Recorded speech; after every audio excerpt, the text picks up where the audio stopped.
வணக்கம். இது star academy வழங்கும் பிருகத் பராசர ஹோர சாஸ்திரம் மூலமும் உரையும். என் பெயர் சம்பசிவம். நாம் தற்சமயம் இந்த 7ஆம் அத்தியாயமான 16ஆம் வர்க்க சக்கரங்களை பார்த்து வருகிறோம். சென்ற பதிவு வரை நாம் இந்த 16 வர்க்க சக்கரங்களை எப்படி கணக்கிடுவது, அவற்றின் அதிபதிகள் யாவர், அதே போல அந்த ஒரு எடுத்துக்காட்டு ஜாதகத்திற்கு இந்த 16 வர்க்கங்களையும் எப்படி கணக்கிடுவது என்பதையெல்லாம் நாம் ஏற்கனவே பார்த்து முடித்திருந்தோம்.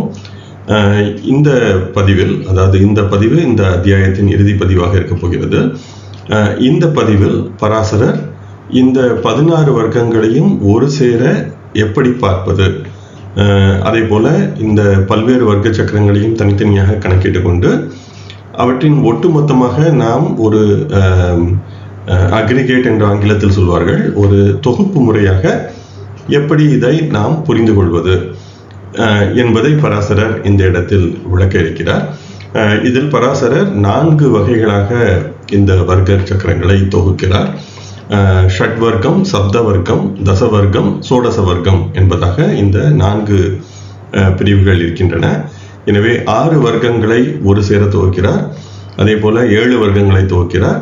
கூடுதலாக 10 மற்றும் 16 என்ற விதமாக 4 விதமாக பராசரர் இந்த வர்க்கங்களை தொகுத்து அவற்றில் நம்மை இந்த கிரக நிலைகளை ஆராய சொல்லி அந்த வர்க்கங்களுக்கு பெயர்களும் தந்திருக்கிறார், அந்த தொகுப்புகளுக்கு பெயர்களும் தந்திருக்கிறார். அதையே நாம் இந்த பதிவில் பார்க்க இருக்கிறோம். இது முதலாவதான வர்க்கங்களை ஆராய்கின்ற விதம். பராசரர் 3 விதமாக இந்த வர்க்கங்களை ஆராய சொல்கிறார். இந்த பதிவில் நாம் பார்க்க இருக்கின்ற இந்த ஷட் வர்க்கம், சப்த வர்க்கம், தசவர்க்கம் மற்றும் சோடச வர்க்கம் என்பது முதலாவதான முறை. இரண்டாவதாக தசாபுக்திகளுக்காக விம்சோபக பலம் என்ற ஒரு பலத்தை பராசரர் கணக்கிட சொல்கிறார். அது அடுத்த அத்தியாயத்தில் அந்த பல கணக்கீடுகள் பார்க்க போகிறோம். அடுத்ததாக ஒவ்வொரு வர்க்கமாக கிரகம் எந்த நிலையில் இருக்கிறது என்பதையெல்லாம் மேலும் சென்று ஆராய சொல்கிறார். எனவே இந்த 3 விதமாக பராசரர் வர்க்க சக்கரங்களை ஆராய சொல்கிறார். இந்த இடத்தில் நாம் இந்த வர்க்க பலம் என்பதை பார்க்க இருக்கிறோம். வாருங்கள் இந்த பதிவிற்குள் சென்று பராசரர் இந்த கணக்கீடுகளை எப்படி செய்ய சொல்கிறார் என்பதை பார்ப்போம். ஸ்லோகம் 42. சென்ற பதிவு வரை 41 ஸ்லோகங்கள் பார்த்து முடித்திருந்தோம். இப்பொழுது 42 பராசரர் மைத்ரேயருடைய அந்த உரையாடல் தொடர்கிறது. வாருங்கள் முதலில் இந்த ஸ்லோகத்தை பார்ப்போம். வர்க்க பேதானகம் வக்ஷ்யே மைத்ரேய த்வம் விதாரய சத்வர்காக சப்தவர்காஸ்ச திக்வர்கா நிருபவர்காக என்கிறார் பராசரர்.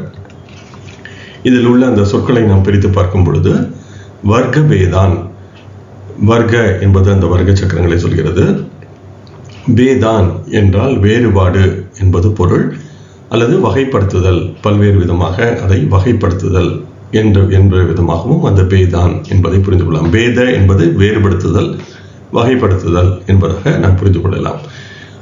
அகம் பக்ஷியே, நான் சொல்கிறேன்.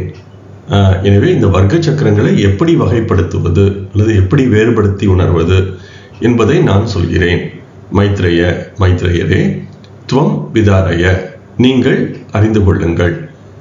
எனவே நான் உங்களுக்கு அதை விளக்கப் போகிறேன் என்கிறார் பராசரர். அந்த வகைப்படுத்துதல் எப்படி என்று பார்க்கும் பொழுது, ஷட் வர்க்காக, ஷட் வர்க்கம் என்றால் ஷட் என்றால் 6, எனவே 6 வர்க்கங்கள். சப்த வர்காஸ்ச, சப்த என்பது 7ஐ குறிக்கிறது, எனவே சப்த வர்க்கம் 7 வர்க்கங்கள். திக் வர்கா, திக் என்பது 10 திசைகளை சொல்கிறது.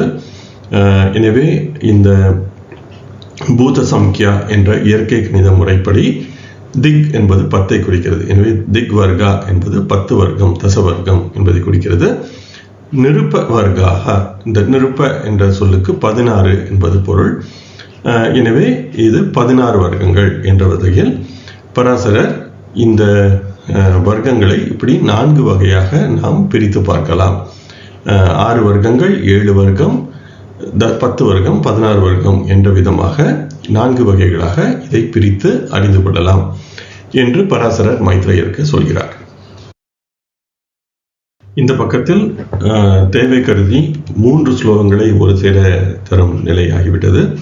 எனவே இந்த 43, 44 மற்றும் 45 என்ற 3 ஸ்லோகங்களையும் ஒரு சேர இந்த இடத்தில் தந்திருக்கிறேன். இந்த 3 ஸ்லோகங்களில் பராசரர் ஷட்வர்க்கம் மற்றும் சப்தவர்க்கம் என்ற 2 வர்க்கங்களையும் ஒரு சேர விளக்குகிறார். முதலில் ஸ்லோகம் என்ன என்று பார்ப்போம். பவந்தி வர்க்க சம்யோகே ஷட்வர்கே கிம்சுகாதயः துவாபியாம் கிம்சுக நாமாச்ச த்ரிவீர் வியஞ்சனம் உச்சதே சதுர்பீஷ் சாமராக்யம் ச சத்ரம் பஞ்சபீரவே ச ஷட்பீஹி குண்டலயோகः ஸ்யான் முகுடாக்யம் ச சப்தபீஹி சப்தவர்கே அத திக்வர்கே பாரிஜாதாதி சஞ்ஞः பாரிஜாதம் பவேத் துவாபியாம் முத்தமம் த்ரிபீருச்சதே என்று பராசரர் சொல்கிறார். அதில் உள்ள அந்த சொற்களை முதலில் நாம் பிரித்து பார்ப்போம். பவந்தி வர்க்க சம்யோகே. பவந்தி என்றால் ஆகிறது, இருக்கிறது என்பதாக பொருள். வர்க்க சம்யோகே வர்க்கங்களின் கூட்டமைப்பு அல்லது கூட்டிணைவு. சம்யோக என்ற சொல்லுக்கு சேர்ந்திருத்தல் என்பது பொருள். எனவே இந்த வர்க்கங்களின் மொத்த கூட்டமைப்பு இப்படியாக இருக்கிறது. ஷட்வர்கே 6 வர்க்கங்களை கொண்ட அந்த கூட்டமைப்பில் அதில் எந்தெந்த வர்க்கங்கள் 6 வர்க்கம் என்று சொல்கிறார் பராசரர் என்பது இந்த அத்தியாயத்தில் அவர் விளக்கவில்லை. அவர் அடுத்த அத்தியாயத்தில் அதை விளக்குகிறார். ஆனால் இந்த இடத்தில் நாம் இந்த எடுத்துக்காட்டு ஜாதகத்திற்கு இதை கணக்கிட்டு பார்க்கும் பொழுது எந்தெந்த வர்க்கங்கள் இந்த ஷட்வர்க்கம் என்ற அமைப்பில் வரும் என்பதை பிறகு விளக்குகிறேன். இப்பொழுது பராசரர் என்ன சொல்கிறார் என்பதை பார்ப்போம். கிம்சுக ஆதயக. இந்த 6 வர்க்கங்களின் கூட்டமைப்பு என்பது கிம்சுக என்ற பெயர் கொண்டு துவங்குகிறது. கிம்சுக முதலானவை இந்த 6 வர்க்கங்களின் பெயராக இருக்கிறது. துவாபியாம் 2 இடங்களில் கிரகம் நல்ல இடத்தில் இருந்தால், எனவே இந்த 6 வர்க்கங்களை சேர்த்து பார்க்க வேண்டும். அதில் 2 வர்க்கங்களில் கிரகம் நல்ல அமைப்பில் இருந்தால் கிம்சுக நாமாச்ச, அதற்கு கிம்சுக என்று பெயர். இப்பொழுது நல்ல இடத்தில் இருந்தால் என்பது எப்படி, எதை நாம் நல்ல இடத்தில் இருக்கிறது என்று கருதுவது என்பதையும் பிறகு விளக்கப் போகிறார் பராசரர். இந்த அத்தியாயத்தின் கடைசி 2 ஸ்லோகங்களில் கிரகம் நல்ல இடத்தில் வர்க்கத்தில் இருக்கிறது என்றால் என்ன என்பதை அவர் விளக்கப் போகிறார். எனவே அதையும் நாம் பார்ப்போம். இப்பொழுது 2 இடத்தில் 2 வர்க்கங்களில் நல்ல இடத்தில் இருந்தால் அதற்கு கிம்சுக என்று பெயர் தரப்பட்டுள்ளது. கிம்சுக என்ற சொல்லுக்கு பூமரம் என்றது பெயர். பூக்கள் நிறைந்த மரம் அல்லது கொன்றை மரம் என்பதாகவும் நாம் அதை புரிந்து கொள்ளலாம். எனவே இந்த 2 இடங்களில் 2 வர்க்கங்களில் கிரகம் நல்ல அமைப்பில் இருந்தால் அதற்கு கிம்சுக என்று பெயர். த்ரிபீர் 3 இருந்தால், 3 என்பது 3ஐ குறிக்கிறது. வியஞ்சனம் உச்சதே, அதற்கு வியஞ்சனம் என்று பெயர் தரப்பட்டுள்ளது என்கிறார் பராசரர். வியஞ்சனம் என்பதற்கு சின்னம் என்பது பொருள். இப்பொழுது தமிழ்நாட்டில் பாண்டிய மன்னன் என்றால் மீன் சின்னம், சோழ மன்னன் என்றால் புலி சின்னம் என்று நாம் சொல்வது போல யாருக்கெல்லாம் சின்னம் என்பது இருக்கிறதோ அவர்கள் மிக உயர்ந்த அமைப்பில் இருக்கிறார்கள் என்ற பொருளில் இதற்கு வியஞ்சனம் என்று பொருள் தரப்பட்டுள்ளது. சதுர்பீஸ் 4 இடத்தில் கிரகம் நல்ல இடத்தில் இருந்தால் சாமர ஆக்யம். சாமரம் என்ற சொல்லுக்கு கவரி வீசுதல் அல்லது கவரி என்று பொருள். அந்த காலத்தில் சாமரம் வீசுகிறார்கள் என்று அரசருக்கு பின்புறமாக 2 பேர் நின்று அரசருக்கு வேர்க்காமல் இருப்பதற்காக சாமரம் வீசிக்கொண்டிருப்பார்கள். எனவே மிகவும் வலிமை வாய்ந்த ஒரு அமைப்பில், சக்தி வாய்ந்த ஒரு அமைப்பில் அந்த மனிதர் இருக்கிறார் என்ற பொருளில் சாமரம் என்பதாக அது சொல்லப்படுகிறது. எனவே 4 இடத்தில் கிரகம் நல்ல இடத்தில் இருந்தால், 4 வர்க்கங்களில் நல்ல அமைப்பில் இருந்தால் அதற்கு சாமரம் என்று பெயர். சத்ரம், சத்ர என்ற அந்த சொல்லுக்கு குடை, வெண்கொற்ற குடை என்பது பொருள். எனவே ஒருவருக்கு மிக மிக மிக உயர்ந்த இடத்தில் ஒருவர் இருக்கிறார் என்றால் அவர் ஒரு பெரிய குடையின் கீழ் அமர்ந்து ஒரு அரசன் போன்ற அமைப்பில் இருப்பார் என்ற பொருளில் அதற்கு சத்ரம் என்று சொல்லப்படுகிறது. அது பஞ்சவீரியபட்ச 5 இடங்களில் கிரகம் சிறப்பாக இருந்தால் அதற்கு சத்திரம் என்று பொருள். ஷட்பீஹி 6 இடங்களிலுமே கிரகம் சிறப்பாக இருந்தால் அதற்கு குண்டல யோகம் என்று பொருள். எனவே ஒரு கிரகம் இந்த 6 வர்க்க சக்கரங்களிலுமே சிறந்த அமைப்பில் இருந்தால் அதற்கு குண்டல யோகம், குண்டல என்பதற்கு காதணி என்று பொருள். எனவே மிக சிறப்பான ஒரு அமைப்பில், அரசர் போன்ற அமைப்பில் இருக்கிறார் என்ற பொருளில் குண்டல என்று பெயர் தரப்பட்டுள்ளது. ஷியாத் நிச்சயமாக, முக்குட்ட ஆக்யம் ச, முக்குட்ட என்ற சொல்லுக்கு கிரீடம் அல்லது தலையணி, தலையில் அணிகின்ற அந்த கிரீடம் என்று சொல்லப்படலாம், என்றும் சொல்லப்படும். சப்தபீஹி 7 இடங்களிலும் நன்றாக இருந்தால். எனவே பராசரர் முதலில் 6 இடங்களை வரிசையாக சொல்லி வந்துவிட்டு கூடுதலாக சப்த வர்க்கம் என்பதையும் கூடவே சொல்லி முடிக்கிறார். எனவே நீங்கள் ஷட்வர்க்கம் என்ற 6 வர்க்கத்தை கணக்கில் கொண்டால் இந்த முதலாவதாக சொல்லி வருகின்ற 6, கூடுதலாக சப்த வர்க்கம் என்ற 7ஆம் வர்க்கத்தையும் நீங்கள் சேர்த்து கொண்டால் அதில் முக்குட ஆகியம், முக்குடம் என்று சொல்லப்படுவது என்பதாக பராசரர் சொல்கிறார். சப்த வர்க்கே, அதாவது இந்த 7 வர்க்கத்தில். எனவே ஷட்வர்க்கம் மற்றும் சப்த வர்க்கம் இந்த இரண்டுமே பொதுவாக உள்ள முதல், அது 2லிருந்து 6 வரை இரண்டுக்கும் பொதுவானது. கூடுதலாக சப்த வர்க்கத்தில் 7ஆம் இடமும் நன்றாக இருந்தால், அதாவது 7 வர்க்கங்களிலும் கிரகம் நல்ல இடத்தில் இருந்தால் அதற்கு முக்குட்டம் என்று பெயர் தரப்பட்டுள்ளது என்பதாக இந்த முதல் 2 வர்க்கங்களை பராசரர் சொல்கிறார். அதனை அடுத்து திக் வர்க்கே, இப்பொழுது தசவர்க்கத்தில் 10 வர்க்கங்களை ஒரு சேர அமைத்து பார்க்கும் பொழுது பாரிஜாத ஆதி, பாரிஜாதம் முதலான பெயர்கள் தரப்பட்டுள்ளது. எனவே ஷட்வர்க்கம் மற்றும் சப்த வர்க்கம் இரண்டுமே கிம்சுகாதி, எனவே கிம்சுகம் முதலான பெயர்கள் தரப்பட்டுள்ளன. இப்பொழுது தசவர்க்கத்திற்கு பாரிஜாதம் முதலான பெயர்கள் தரப்பட்டுள்ளது என்பதாக தனியாக இன்னொரு பெயர்கள் வரிசையை சொல்கிறார். சம்யக, பாரிஜாதம் முதலான பெயர்கள் கருதப்படுகிறது. பாரிஜாதம், அதாவது பாரிஜாத மலர், இது தேவலோகத்தில் இருக்கின்ற மரம் என்று சொல்லப்படுகிறது. இது எளிதில் கிடைக்காது, அது போன்ற ஒரு பெயர் கொண்ட மரம் என்று சொல்லப்படுகிறது. பவேத் துவ ஆபியாம், 2 இடங்களில் கிரகம் தசவர்க்கத்தில் நல்ல இடத்தில் இருக்கிறது என்றால் அதற்கு பாரிஜாதம் என்று பெயர் சொல்லப்பட்டுள்ளது. உத்தமம் திரிபீர் உச்சதே, 3 இடங்களில், திரிபீர் என்பதற்கு 3 இடங்கள் என்று பொருள் கொள்ளலாம், உத்தமம் என்று பெயர் வருகிறது. எனவே 2 இடங்களில் நன்றாக இருந்தால் அது பாரிஜாதம், 3 இடங்களில் நன்றாக இருந்தால் அது உத்தமம் என்று சொல்லப்படுகிறது என்கிறார் பராசரர். எனவே இது சற்றே உங்களுக்கு புரிந்து கொள்ள கடினமாக இருக்கலாம். ஒரு எடுத்துக்காட்டுக்கு நாம் இதை கணக்கிட்டு பார்க்கும் பொழுது இது தெளிவாக புரிந்துவிடும். எனவே பராசரர் முதலாவதாக சப்த வர்க்கம் மற்றும் ஷட்வர்க்கம் இந்த இரண்டையும் தனியாக எடுத்துக்கொள்கிறார். இந்த இரண்டுக்கும் சேர்த்து ஒரே விதமான பெயர் வரிசையை சொல்லி வருகிறார். அது கிம்சுக என்ற பூமரம் அல்லது கொன்றை மரத்திலிருந்து துவங்குகிறது. எனவே 2, 3, 4, 5, 6, 7 என்று இந்த பெயர் வரிசையை அவர் சொல்லி வருகிறார். 2இல் இருந்தால் கிம்சுக, 3இல் இருந்தால் வெஞ்சனம், 4இல் இருந்தால் சாமரம், 5இல் இருந்தால் சத்திரம், 6இல் நல்ல இடத்தில் இருந்தால் குண்டலம், 7இல் நல்ல இடத்தில் இருந்தால் முக்குட்டம் என்று அந்த பெயர் வரிசை வருகிறது. அதன் பிறகு தசவர்க்கத்தில் பராசரர் பாரிஜாதம் முதலான பெயர்களை தருகிறார். 2 இடத்தில் நல்ல இடத்தில் இருந்தால் பாரிஜாதம், 3 இடத்தில் நல்ல இடத்தில் இருந்தால் உத்தமம் என்பதாக இந்த இடத்தில் பராசரர் சொல்லி முடித்திருக்கிறார். வாருங்கள் தொடர்ந்து பார்ப்போம். ஸ்லோகங்கள் 46 மற்றும் 47 பராசரர் இந்த தசவர்க்கம் என்பதை பற்றி தொடர்கிறார்.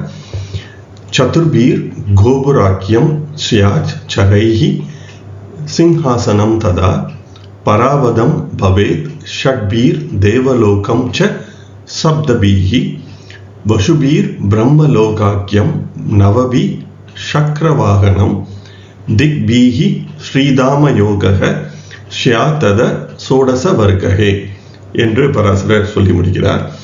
முதலில் இதில் உள்ள சொற்களை நாம் பிரித்து பார்ப்போம். சதுர்பீர், சென்ற பக்கம் வரை நாம் 3 இடங்களில் நன்றாக இருந்தால் என்பது உத்தம என்பதாக முடியும் என்று பார்த்திருந்தோம். இப்பொழுது 4 இடங்களில் நல்ல இடத்தில் இருந்தால் சதுர்பீர். கோபுர ஆக்யம், அது கோபுரம் என்று அழைக்கப்படுகிறது. இது அனைவருக்கும் தெரிந்த சொல்தான். எனவே கோபுரம் என்று அது அழைக்கப்படுகிறது. ஷ்யாத் சரைஹி, ஷ்யாத் என்பது நிச்சயமாக என்று பொருள் கொள்ளலாம். சரைஹி என்பது 5 இடங்கள் என்றதாக பொருள் கொள்ளலாம். எனவே 5 இடங்களில் நல்ல இடத்தில் இருந்தால் சிங்ஹாசனம் ததா, அது சிம்மாசனம் என்று அழைக்கப்படும்.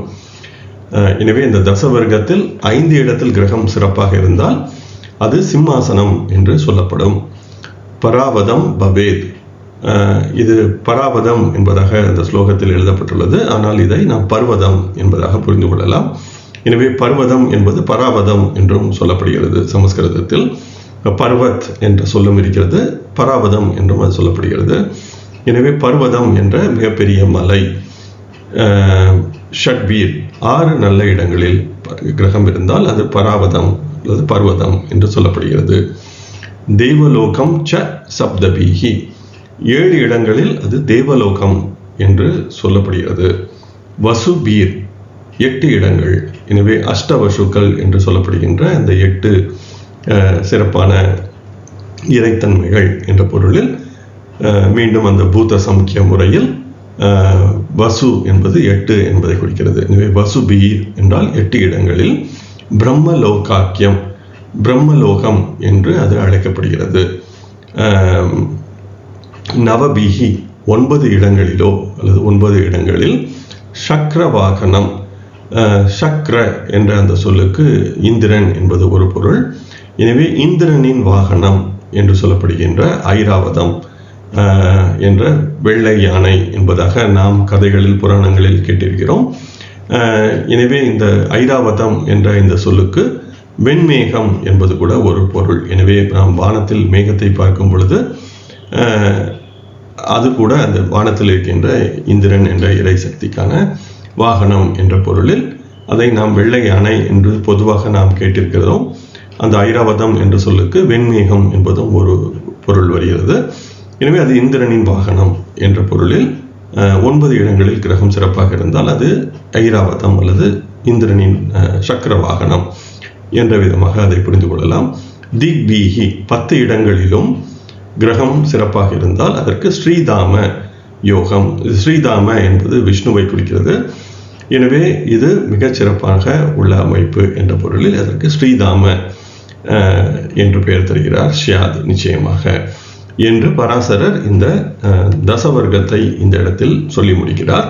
அதனைத் தொடர்ந்து அத சோடச வர்க்ககே, இப்பொழுது நாம் சோடச வர்க்கத்தை பார்ப்போம் என்பதாக அடுத்து வருகின்ற ஸ்லோகங்களில் அவர் 16 வர்க்க சக்கரங்களையும் ஒரு சேர அமைத்து பார்க்கின்ற விதத்தை சொல்லி முடிக்கிறார். எனவே இப்பொழுது நாம் தசவர்க்கத்தை பார்க்கும் பொழுது முதலில் இருப்பது பாரிஜாத்தம், அதனை அடுத்து வருவது உத்தமம், அதைத் தொடர்ந்து 4 இடங்களில் சிறப்பாக இருந்தால் அது கோபுரம், 5 இடத்தில் நன்றாக இருந்தால் சிம்மாசனம், 6 இடத்தில் பர்வதம், 7 இடத்தில் தேவலோகம், 8 இடத்தில் பிரம்மலோகம், 9 இடத்தில் சிறப்பாக இருந்தால் அது ஐராவதம், 10 இடங்களிலும் சிறப்பாக இருந்தால் அது ஸ்ரீதாம யோகம் என்பதாக பராசரர் இந்த தசவர்க்கத்தை விளக்குகிறார். இப்பொழுது அடுத்து நாம் சோடச வர்க்கத்தை பார்க்க இருக்கிறோம். வாருங்கள் தொடர்வோம். ஸ்லோகங்கள் 48 மற்றும் 49 பராசரர் இந்த சோடச வர்க்கங்களை அனைத்து வர்க்கங்களையும் பயன்படுத்தி கிரக நிலைகளை எப்படி கணக்கிடுவது என்பதை விளக்குகிறார். பேதகம் ச பவேத் துவாபியாம் த்ரிபீஹி ஷ்யாத் குசுமாக்கியகம் சதுர்பீர் நாகபுஷ்பம் ஷ்யாத் பஞ்சபீஹி கந்துகாஹ்வயம் கேரளாக்கியம் பவேத் ஷட்பீஹி சப்தபீஹி கல்பவ்ருக்ஷம் அஷ்டபீஸ் சந்தனவனம் நவபிஹி பூர்ணச்சந்திரகம் என்பதாக இந்த ஸ்லோகம் சொல்கிறது. இதில் உள்ள சொற்களை நாம் முதலில் பிரித்து பார்ப்போம். பேதகம் ச, பேதகம் என்ற சொல்லுக்கு உடைத்தல் அல்லது வேறுபடுத்துதல் என்பதாக பொருள். எனவே இதை துன்மங்களை உடைத்தல் என்பதாக இதை நாம் புரிந்து கொள்ளலாம். ஆனால் பேதகம் என்பதற்கு உடைத்தல், வேறுபடுத்துதல் என்பதாகவே பொருள் உண்டு. பவேத் துவ ஆப்யாம், 2 இடங்களில் 2 வர்க்கங்களில் கிரகம் நல்ல இடத்தில் இருந்தால் அது பேதகம் என்று சொல்லப்படுகிறது. த்ரிபீஹி ஷியாத், 3 இடங்களில் கிரகம் நல்ல இடத்தில் இருந்தால் நிச்சயமாக குசும ஆக்கியகம், அது குசும என்று சொல்லப்படுகிறது. குசும என்ற சொல்லுக்கு பூ அல்லது பழம் என்பதான பொருள் உண்டு. பொதுவாக மென்மையாக உள்ள தன்மைகள் என்பதாக அது குசும என்பதை புரிந்து கொள்ளலாம். சதுர்பீர் நாக புஷ்பம், 4 இடத்தில் கிரகம் நல்ல இடத்தில் இருந்தால் அது நாக புஷ்பம் என்று சொல்லப்படுகிறது. இது நாக புஷ்பம் என்பது ஒரு வகையான மரம். அது என்ன மரம் என்பதில் பல்வேறு விதமான கருத்துக்கள் இருக்கின்றன. ஆனால் அதற்கு பெயர் நாக புஷ்பம் என்பதாக பராசரர் சொல்கிறார். ஷியாத் பஞ்சபீஹி, நிச்சயமாக 5 இடத்தில் கிரகம் நல்ல இடத்தில் இருந்தால் கந்துக ஆஹ்வயம், அது கந்துக என்று சொல்லப்படுகிறது. கந்துக என்பதற்கு பல்வேறு பொருட்கள் உண்டு. அதில் ஒன்று நாம் விளையாடுவதற்காக பயன்படுத்துகின்ற பந்து போன்ற உருளையான பொருள், அல்லது அடங்காத ஆசை என்பதும் அதனுடைய பொருளாக வருகிறது. கேரள ஆக்யம், கேரளா என்று சொல்லப்படுவது, கேரள என்ற சொல்லுக்கு வானியல் அல்லது ஹோரா அல்லது ஜோதிடம் என்பதற்கு கூட கேரள என்பதை ஜோதிடமாகவும் புரிந்து கொள்ளலாம். அல்லது வானியல் என்று சொல்லப்படுகின்ற அஸ்ட்ரானமி என்பதற்கும் கேரள என்பது பொருளாக வருகிறது. பவேத் ஷட்பீஹி, 6 இடங்களில் கிரகம் நல்ல இடத்தில் இருந்தால் அது கேரள என்று சொல்லப்படுகிறது. சப்தபீஹி கல்பவிருக்ஷம், 7 இடங்களில் கிரகம் நல்ல இடத்தில் இருந்தால் அது கல்பவிருக்ஷம் என்று சொல்லப்படுகிறது. கல்பவிருக்ஷம் என்றால் வேண்டியதை தருகின்ற தேவலோகத்தில் இருக்கின்ற மரம் என்பதாக நாம் பலருக்கும் தெரிந்த ஒரு செய்திதான் இது. அஷ்டபீஹி சந்தனவனம், 8 இடங்களில் கிரகம் நல்ல இடத்தில் இருந்தால் அது சந்தன மரங்கள் நிறைந்த காடு என்பதாக பொருள் கொள்ளலாம். நவபிகி பூர்ண சந்திரகம், 9 இடங்களில் கிரகம் நல்ல இடத்தில் இருந்தால் அதற்கு முழு நிலா, பூர்ணச்சந்திரன், பௌர்ணமி நிலா என்பதாக பெயர் தரப்பட்டுள்ளது என்கிறார் பராசரர். எனவே இந்த இடத்தில் பராசரர் 2 இடங்களில் இருந்து 9 இடங்கள் வரை பெயர்களை சொல்லி வருகிறார். அவை பேதகம், குசும, நாகபுஷ்பம், கந்துக, கேரள, கல்பவிருக்ஷம், சந்தனவனம், பூர்ணச்சந்திரன் என்பதாக பராசரர் இந்த வர்க்கங்களுக்கு, சிறந்த இடத்தில் உள்ள கிரகங்களுக்கு பெயர்கள் சொல்லி வருகிறார். வாருங்கள் தொடர்ந்து பார்ப்போம். ஸ்லோகங்கள் 50 மற்றும் 51 பராசரர் தொடர்கிறார் இந்த சோடச வர்க்கம் என்பதை பற்றி.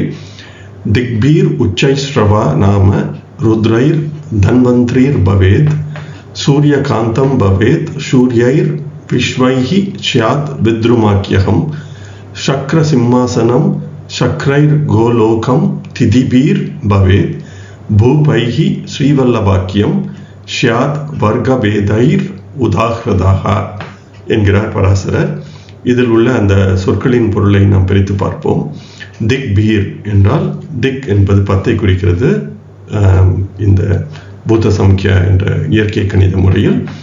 எனவே அந்த 10 இடங்களில் உச்சைஸ்ரவாக நாமா, உச்சைஸ்ரவா என்ற பெயர் கொண்ட இந்திரனின் குதிரை, இந்த உச்சைஸ்ரவா என்ற இந்த குதிரை என்பது அமிர்தம் கடையும் பொழுது அதிலிருந்து தோன்றியது என்பதாக புராணங்கள் சொல்கிறது. இது இந்திரனின் குதிரை என்பதாக சொல்லப்படுகிறது. எனவே அதற்கு 10 இடங்களில் கிரகம் நல்ல இடத்தில் இருந்தால் அது இந்திரனின் குதிரை போன்று மிகவும் மதிப்புக்கூடிய அல்லது மிகவும் கிடைத்தற்கரிய ஒன்றாக இருக்கும் என்றும். ருத்ரைர், இந்த ருத்ர என்பது இந்த பூத சம்கிய முறையில் 11ஐ குறிக்கிறது. ஏகாதச ருத்ரர்கள் என்று சொல்வதால் 11 ருத்ரர்கள் என்ற இடத்தில் இது 11 என்பதாக சொல்லப்படுகிறது. தன்வந்திரீர் பவேத், இது தன்வந்திரி என்று சொல்லப்படுகிறது. தன்வந்திரி என்பது யார் என்றால் ஆயுர்வேதத்தின் தந்தை, தேவலோகத்தின் மருத்துவர். அமிர்தத்தை இவர்தான் வெளியில் கொண்டு வந்தார். எனவே அமிர்தம் கடையும் பொழுது தன்வந்திரி தான் அமிர்தத்தை கையில் எடுத்து வெளியில் கொண்டு வந்தார். அமிர்த பாத்திரம் இவர் கையில் தான் இருந்தது என்ற விதமாக புராணங்கள் பேசுகிறது. எனவே 11 இடத்தில் கிரகம் நல்ல இடத்தில் இருந்தால் அதற்கு தன்வந்திரி என்று பெயர். சூரியகாந்தம் பவேத், சூரியகாந்தம் என்று சொல்லப்படுகின்ற சூரியமணி என்பது சூரிய 12 இடங்களில். எனவே துவாதச ஆதித்யர்கள் என்று சொல்வது போல 12 சூரியர்கள் என்று சொல்லப்படுகிறது. எனவே சூரியர் என்பது 12 என்ற எண்ணிக்கையை குறிக்கிறது. விஸ்வைஹி என்றால் 13 என்று பொருள். ஷியாத் வித்ரும ஆக்கியகம் 13 இடங்களில் அதற்கு வித்ரும என்று பெயர் சொல்லப்படுகிறது. வித்ரும என்பதற்கு பவழம் அல்லது ரத்தினங்களால் ஆன மரம் என்றும் பொருள் வருகிறது. சக்கர சிம்மாசனம் என்பது இந்திரனின் சிம்மாசனம். சக்கர என்பதற்கு இந்திரன் என்று பெயர் என்று ஏற்கனவே சென்ற பக்கத்தில் பார்த்தோம். சக்ரயிர், இந்த சக்கர என்ற அந்த சொல்லுக்கு 14 என்றும் பொருள் வருகிறது. எனவே 14 இடங்களில் இந்திர சிம்மாசனம் என்பதாக பொருள் கொள்ளலாம்.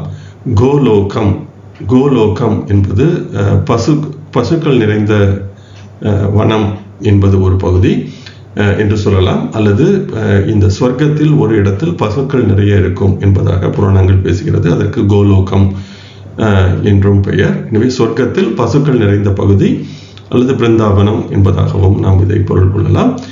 திதிபீர் பவேத் 15 இடங்களில் ஆகிறது. திதி என்பது 15 திதிகள் என்பதால் 15 என்பதை திதி என்பது என்ற சொல் குறிக்கிறது. பூபைஹி என்றால் 16 இடங்கள் என்று பொருள். ஸ்ரீவல்லப ஆக்கியம், ஸ்ரீவல்லப என்று அது அழைக்கப்படுகிறது. ஸ்ரீவல்லப என்பது விஷ்ணுவின் பெயர். லக்ஷ்மியை ஈர்ப்பவர், செல்வத்தின் திருமகளான லக்ஷ்மியை ஈர்ப்பவர் என்ற பொருளில் ஸ்ரீவல்லப. ஸ்ரீ என்பது லக்ஷ்மியை குறிக்கிறது. வல்லப என்பதற்கு ஈர்த்தல் அல்லது தன்னகத்தை கொண்டிருத்தல் என்பதாக பொருள் வருகிறது. ஷியாத் வர்க்க பேதைர், நிச்சயமாக இப்படி நாம் வர்க்கத்தின் பேதங்களை உதாகிருதாக நான் இப்படி விவரித்திருக்கிறேன் என்பதாக பராசரர் சொல்கிறார். எனவே இந்த ஸ்லோகங்களில் உச்சைஸ்ரவா என்பது 10 இடங்களில் கிரகம் சிறப்பாக இருந்தால் 11 இடங்களில் அது தன்வந்திரி, 12 இடங்களில் சூரியகாந்தம், 13 இடங்களில் அது வித்ருமா, 14 இடங்களில் சிம்மாசனம், தேவலோக சிம்மாசனம், 15 இடங்களில் கோலோகம், 16 இடங்களில் ஸ்ரீவல்லப என்ற விஷ்ணுவின் தன்மை என்பதாக பராசரர் இந்த கிரகங்கள் சிறப்பாக இருந்தால் அதற்கு எப்படி பெயர் கொண்டு அழைப்பது என்ற விதமாக பராசரர் இந்த இடத்தில் விளக்கி இருக்கிறார். எனவே இந்த கணக்கீடுகளை நாம் செய்து ஒரு கிரகம் எந்த நிலையில் இருக்கிறது என்று பார்த்தால் மட்டுமே நாம் அந்த கிரகம் ஒரு மனிதருக்கு எந்த விதமான பலனை தரும் என்பதை அந்த வர்க்க சக்கரங்கள் கொண்டு கணக்கிட்டு பார்க்க முடியும். இது ஒரு வகையான முறை. இப்பொழுது பராசரர் எது சிறப்பான இடம் என்பதையும் அடுத்து வருகின்ற ஸ்லோகங்களில் விளக்குகிறார். அதையும் நாம் சென்று பார்ப்போம். பாருங்கள். ஸ்லோகங்கள் 52 மற்றும் 53 இந்த 2 ஸ்லோகங்களே இந்த அத்தியாயத்தின் இறுதி ஸ்லோகங்களாகவும் இருக்கிறது. இந்த ஸ்லோகங்களில் பராசரர் கிரகம் சிறப்பாக இருக்கிறதா இல்லையா வர்க்கத்தில் என்பதை எப்படி கணக்கிடுவது என்பதை விளக்குகிறார். வாருங்கள் முதலில் ஸ்லோகம் என்ன சொல்கிறது என்று பார்ப்போம். ஸ்வோச்ச மூல திரிகோணஸ் ஸ்வ பவனாதிபதேஹே சுபாகா ஸ்வ ஆரூடாத் கேந்திர நாதானாம் வர்கா கிரஹாக்கியாக சுதீமதா அஸ்தங்கதா கிரகஜீதா நீச்சகா துர்பலாஸ்ச ஏ சயனாதிகதாஸ்தேவ்ய உத்பன்னா யோக நாசகா என்கிறார் பராசரர். முதலில் இந்த சொற்களை பிரித்து இந்த ஸ்லோகம் என்ன சொல்ல வருகிறது என்பதை புரிந்து கொள்ள முயற்சி செய்வோம். ஸ்வ உச்ச, ஸ்வோச்ச என்பதாக எழுதியிருக்கிறது. எனவே இது தன் உச்ச ராசியில் இருக்கின்ற கிரகம். மூல திரிகோண, தன்னுடைய மூல திரிகோணத்தில் இருக்கின்ற கிரகம். ஸ்வ பவன, தன்னுடைய சொந்த ராசியில் இருக்கின்ற கிரகம். பவன என்பது வீடு, ராசி என்பதாக பொருள் கொள்ளலாம்.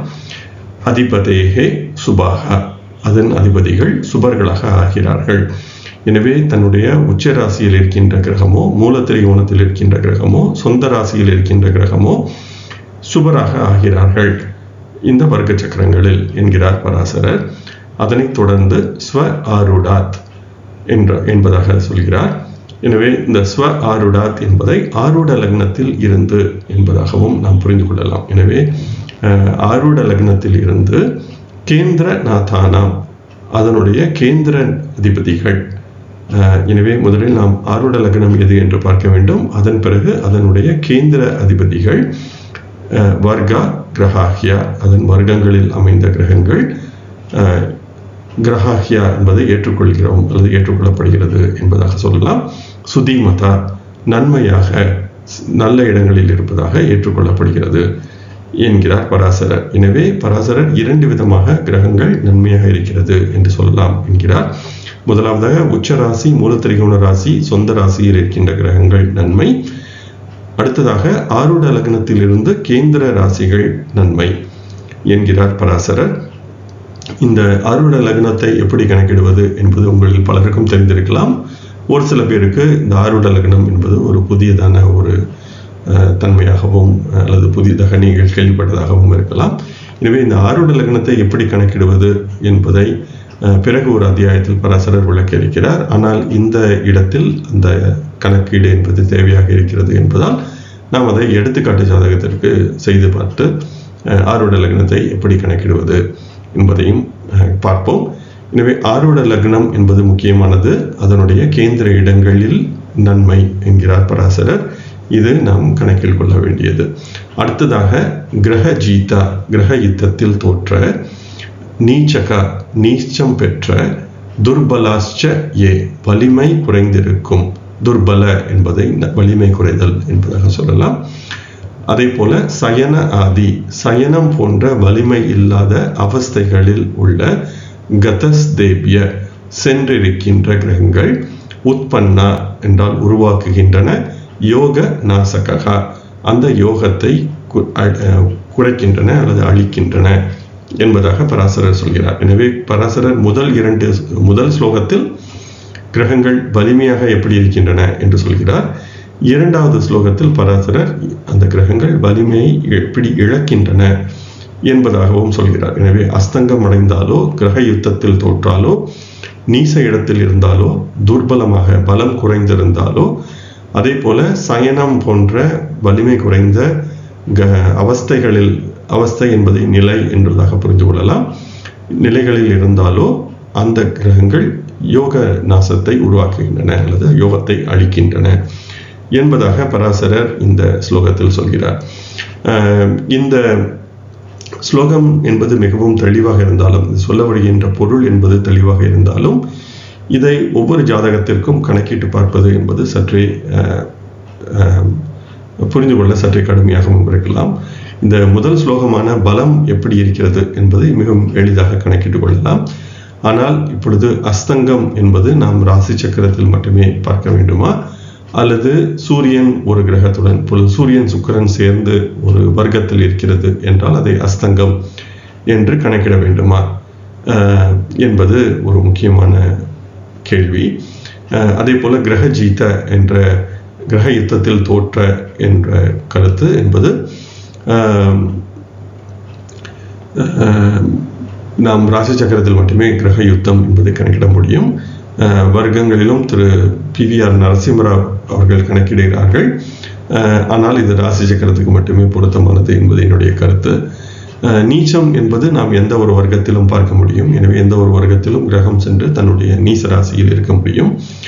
துர்பல என்ற இந்த சொல்லுக்கு பலத்தை எப்படி கணக்கிடுவது? நாம் ஷட்பலம் என்று பார்த்தால், ஷட்பலம் என்பது ராசி சக்கரத்திலேயே பெரும்பாலும் கணக்கிடப்பட முடியும், மற்ற இடங்களில் பார்க்க முடியாது. அதே போல சயனாதி கதாஸ் தேபிய என்று சொல்வதால், இந்த சயனம் முதலான அவஸ்தைகள் என்று சொல்லும் பொழுதும் பெரும்பாலான அவஸ்தைகள் என்பது ராசி சக்கரத்தில் மட்டுமே கணக்கிடப்படக்கூடியதாக இருக்கிறது. எனவே இந்த ஸ்லோகத்தை நான் எப்படி புரிந்து கொள்கிறேன் என்றால், முதலில் கிரகம் இந்த உச்ச ராசியிலோ, மூலத்திரிகோண ராசியிலோ, ஆட்சி ராசியிலோ இருக்கிறதா என்று பார்க்க வேண்டும். அதே போல ஆரூட லக்னத்திற்கு கேந்திரத்தில் இருக்கிறதா என்று பார்க்க வேண்டும். இதை வைத்துக்கொண்டு நாம் அந்த கிரகம் எந்த விதமான தன்மையில் இருக்கிறது, எத்தனை வர்க்கங்களில் சிறப்பாக இருக்கிறது என்று கணக்கிட்டுக் கொள்ள வேண்டும். அதன் பிறகு ராசி சக்கரத்தில் அல்லது வர்க்கத்தில் பார்க்கக்கூடிய இடங்களில் எங்கெங்கெல்லாம் அந்த கிரகம் வலிமை குறைந்திருக்கிறதோ, ராசி சக்கரத்தில் அஸ்தங்கம் அடைந்திருந்தாலோ அல்லது கிரக யுத்தத்தில் தோற்றிருந்தாலோ, அதே போல வலிமை துர்பலம் என்று சொல்லப்பட்ட வலிமை குறைந்திருந்தாலோ அல்லது சயனம் முதலான கதிகளில் இருந்தாலோ, அந்த வர்க்கங்களில் கணக்கீட்டு நாம் அப்படியே எடுத்துக்கொள்ளாமல் அதனுடைய பலத்தை குறைத்து மதிப்பிட வேண்டும். இப்பொழுது வர்க்கங்களை கணக்கிடும் பொழுது ஸ்ரீவல்லப என்ற நிலையில் இருக்கிறது என்று எடுத்துக்கொண்டாலும் அது அஸ்தங்கம் அடைந்திருந்தால், ராசி சக்கரத்தில் அஸ்தங்கம் அடைந்திருந்தால் அந்த விதமாக பலனை தராது. அது ஸ்ரீவல்லப என்ற மிக உயர்ந்த நிலையில் இருந்தாலும் ராசி சக்கரத்தில் அஸ்தங்கம் அடைந்திருப்பதால் அத்தனை சிறப்பான பலனை தராது என்ற விதமாக இதை புரிந்து பயன்படுத்த வேண்டும் என்பதாகவே நான் இதை உணர்கிறேன். நாம் இந்த எடுத்துக்காட்டு ஜாதகத்திற்கு இதை கணக்கிட்டு பார்க்கும் பொழுது இது பற்றிய மேலும் புரிதல் என்பது கிடைக்கும். எனவே இந்த முதல் ஸ்லோகத்தில் சொல்லப்பட்டுள்ள பலம் என்பதை மட்டுமே கணக்கிட்டால் போதாது. இரண்டாவது ஸ்லோகத்தில் சொல்லப்பட்டுள்ள பலம் குறைதல் என்ற நிலையையும் நாம் கணக்கிட்டு பார்த்து இரண்டையும் ஒரு சேர பொருத்தி பார்த்தால் மட்டுமே அந்த கிரகம் சிறப்பாக பலனை தருமா தராதா என்பதை நாம் புரிந்து கொள்ள முடியும் என்பதாக பராசரர் சொல்கிறார். பராசரர் இந்த ஸ்லோகங்களில் சொன்ன ஷட்வர்க்கம், சப்தவர்க்கம், தசவர்க்கம் மற்றும் சோடச வர்க்கம் என்பதை எப்படி புரிந்து கொள்வது என்று பார்ப்போம். முதலாவதாக பராசரர் ஷட்வர்க்கம் என்ற 6 வர்க்கங்களை பற்றி பேசுகிறார். இந்த 6 வர்க்கங்கள் யாவை என்பதை பராசரர் இந்த அத்தியாயத்தில் விளக்கவில்லை. அடுத்த அத்தியாயத்தில் விம்சோபக பலம் என்பதை கணக்கிடும் பொழுது பராசரர் அந்த கணக்கீட்டை சொல்கிறார். எனவே இந்த இடத்தில் அது தேவையாக இருக்கிறது என்பதால் நாம் ஷட்வர்க்கம் என்பது என்ன என்பதை இங்கு பார்ப்போம். ஷட்வர்க்கம் என்பது 6 வர்க்கங்களின் கூட்டமைப்பு. அந்த 6 வர்க்கங்கள் யாவை என்று பார்த்தால் ராசி, ஹோரா, திரேகானம், நவாம்சம், துவதசாம்சம், திரிம்சாம்சம் என்ற இந்த 6 வர்க்கங்களே ஷட்வர்க்கம் என்று சொல்லப்படுகிறது. D1, D2, D3, D9, D12, D30 என்பதாக இதை புரிந்து கொள்ளலாம். இந்த 6 வர்க்கங்களில் ஏதேனும் ஒரு கிரகம் எந்த இடத்திலும் நன்மையாக அமையவில்லை என்றால் அதற்கு எந்த பெயரும் இல்லை. ஒரே ஒரு இடத்தில் மட்டும் நன்மையாக இருக்கிறது என்றாலும் பெயர் இல்லை. ஆனால் 2 இடத்தில் நன்மையாக இருக்கிறது என்றால் அது கிம்சுக என்று அழைக்கப்படும். 3 இடங்களில் வியஞ்சனம் என்றும், 4 இடங்களில் சாமரம் என்றும், 5 இடங்களில் சத்திரம் என்று கூட, 6 இடங்களில் குண்டல என்ற காதணி என்று அதற்கு பெயர் சொல்லப்பட்டுள்ளது. இப்பொழுது இந்த ஷட்வர்க்கத்திலிருந்து சப்த வர்க்கம் என்ற 7 வர்க்கங்களின் கூட்டமைப்பு என்று தேடும் பொழுது மேலே சொன்ன 6உடன் சப்தாம்சம் என்று சொல்லப்படுகின்ற D7 என்பதையும் நாம் சேர்த்துக்கொள்ள வேண்டும். அந்த D7 என்பதை சேர்த்துக்கொள்ள இது சப்த வர்க்கம் என்று அழைக்கப்படுகிறது. எனவே ராசி, ஹோரா, திரேகானம், சப்தாம்சம், நவாம்சம், துவாதசாம்சம் மற்றும் திரிம்சாம்சம் என்பது இது சப்த வர்க்கம் என்று அழைக்கப்படுகிறது. இந்த சப்த வர்க்கத்தின் பெயர்கள் 2 முதல் 6 வரை ஒரே பெயர்தான். கூடுதலாக 7வதாக 7 இடங்களிலும் நல்ல இடத்தில் இருந்தால் அது முக்குட்டம் என்பதாக அழைக்கப்படுகிறது. எனவே மற்ற பெயர்களான கிம்சுக முதல் குண்டலம் வரை சப்த வர்க்கத்திற்கும் ஷட்வர்க்கத்திற்கும் ஒரே பெயர் தான். அடுத்து பராசரர் தசவர்க்கம் என்பதை பற்றி பேசுகிறார். இந்த தசவர்க்கம் என்பது என்ன என்று பார்க்கும் பொழுது ராசி, ஹோரா, திரேகானம், சப்தாம்சம், நவாம்சம், தசாம்சம், துவதசாம்சம், சோடசாம்சம், திரிம்சாம்சம் மற்றும் D60 என்ற சஷ்டி அம்சம் என்பதே இந்த தசவர்க்கம் என்று அழைக்கப்படுகிறது. இந்த தசவர்க்கத்திலும் 2க்கு குறைவாக ஒரு கிரகம் நல்ல அமைப்பில் இருந்தால் அதற்கு எந்த பெயரும் இல்லை. ஆனால் 2 இடத்தில் நல்ல அமைப்பில் இருக்கிறது என்றால் அது பாரிஜாதம், 3 இடங்களில் உத்தமம், 4 இடங்களில் நன்றாக இருந்தால் அது கோபுரம், 5 இடங்களில் சிம்மாசனம், 6 இடங்களில் பர்வதம், 7 இடங்களில் தேவலோகம், 8இல் பிரம்மலோகம், 9 ஐராவதம், 10இல் ஸ்ரீதாம யோகம் என்பதாக இதன் பெயர்களை பராசரர் சொல்லியிருக்கிறார். அதனைத் தொடர்ந்து 16 வர்க்கங்களையும் மொத்தமாக நாம் சேர்த்து கொண்டால் அது சோடச வர்க்கம், 16 வர்க்கம் என்பதாக அதன் பெயர் வருகிறது. இந்த 16 இடங்களிலும் உள்ள பெயர்கள் என்ன என்றால் 2 இடங்களில் பேதகம், 3இல் குசும, 4இல் நாகபுஷ்பம், 5இல் கந்துக, 6இல் கேரள, 7இல் கல்பவருஷம், 8இல் சந்தனவனம், 9 பூர்ணச்சந்திரன், 10 உச்சஸ்ரவ, 11 தன்வந்திரி, 12 சூரியகாந்தம், 13 வெத்ரும, 14 இந்திர சிம்மாசனம், 15 கோலோகம் என்ற பசுக்களின் வனம், 16 என்பது ஸ்ரீவல்லப என்பதாக இதன் பெயர்கள் தரப்பட்டுள்ளன. எனவே இந்த பெயர்களையே பராசரர் இந்த பதிவில் பார்த்த ஸ்லோகங்களில் விளக்கியிருந்தார்.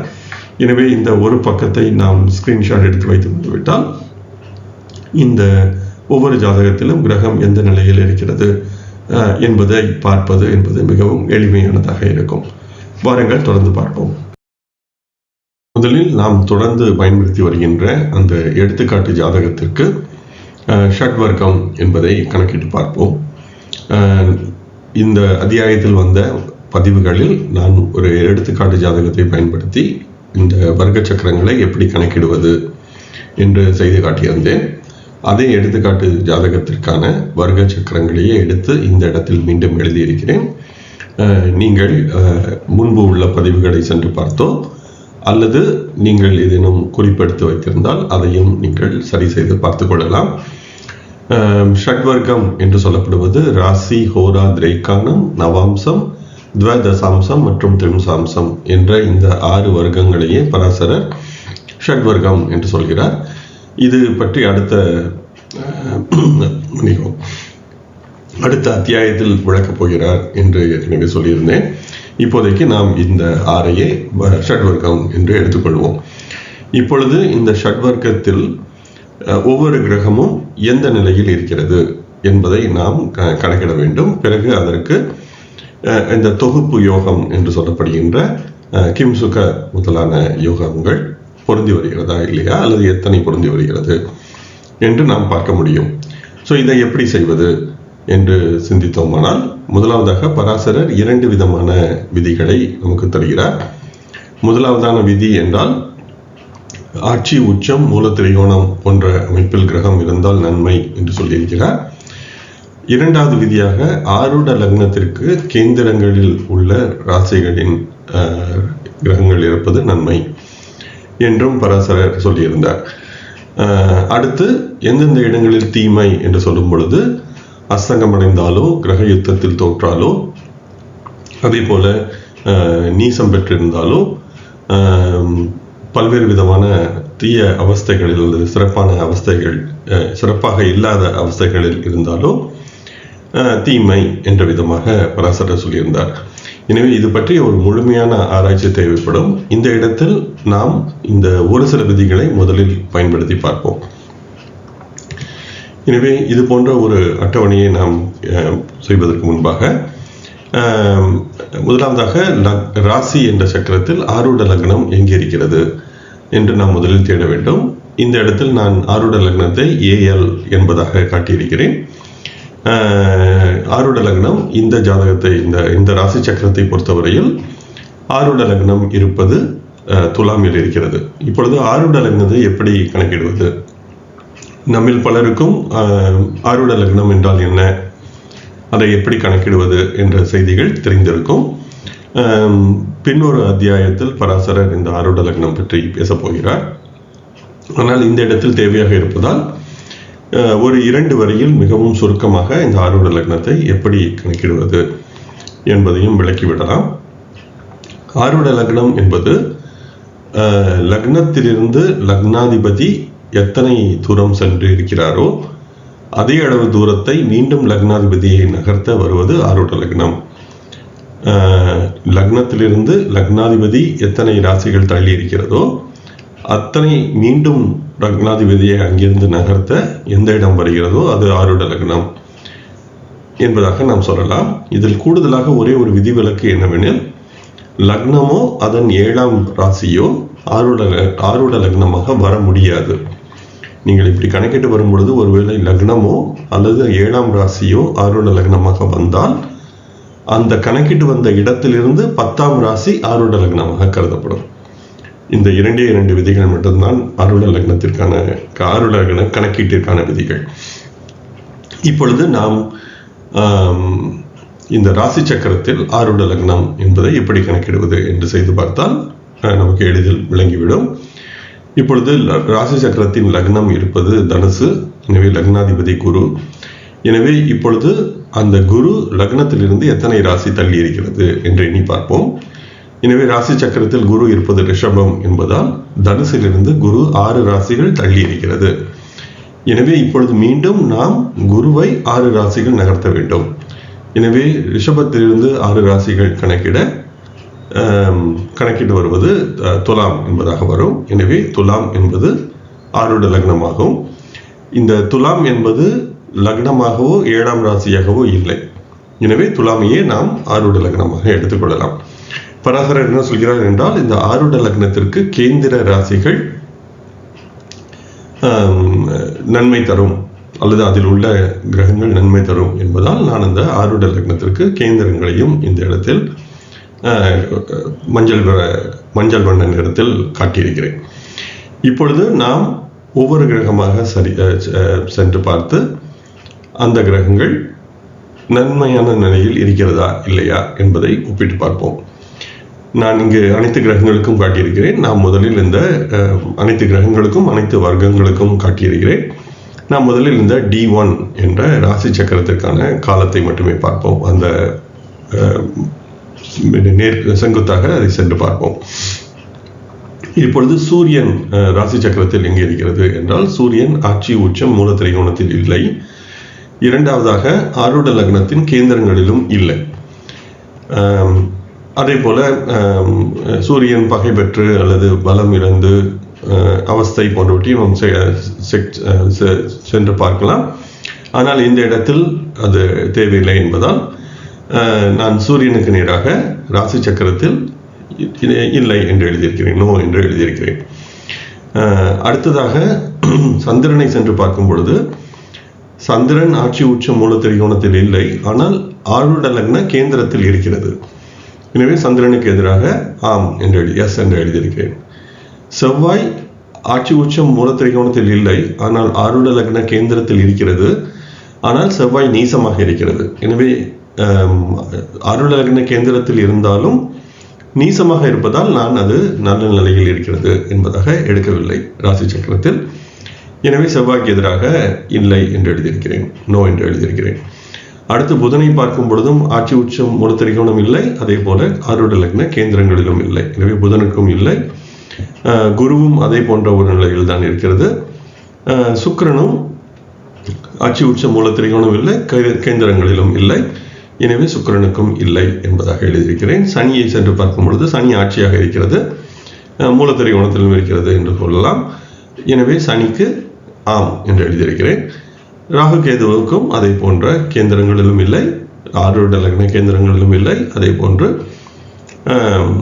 ஆட்சி உச்சம் மூல திரிகோணம் போன்ற அமைப்பிலும் இல்லை. இந்த விதமாக நாம் D1 என்ற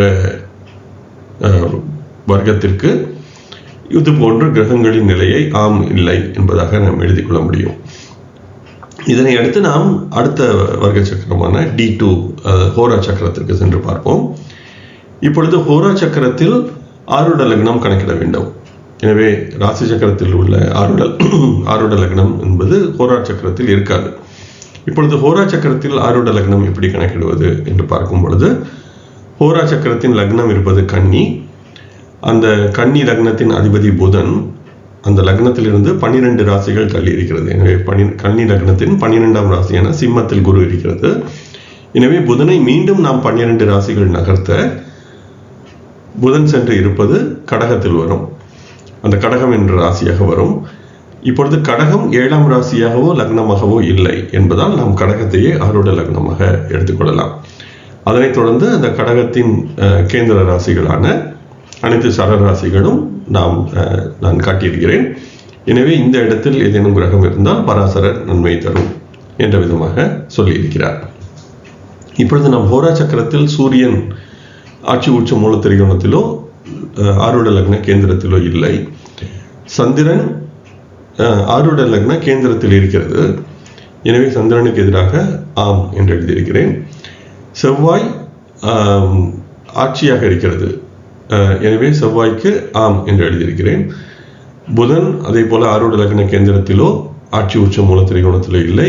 குருவிற்கும் அதே போன்ற ஒரு நிலைதான். சுக்கிரனுக்கும் அதே நிலை. சனியை சென்று பார்க்கும் பொழுது சனி 2 விதமாகவும் பலம் பெறுகிறது. ஆருட லக்ன கேந்திரத்திலும் இருக்கிறது, ஆட்சியாகவும் இருக்கிறது என்பதால் சனிக்கு நாம் இது ஆம் என்று எழுதிக் கொள்ளலாம். ராகு கேதுவிற்கும் அது போன்று எந்த விதமான கூடுதல் பலமும் இல்லை. எனவே ராகு கேதுவிற்கும் இல்லை என்பதாக எழுதிக் கொள்ளலாம்.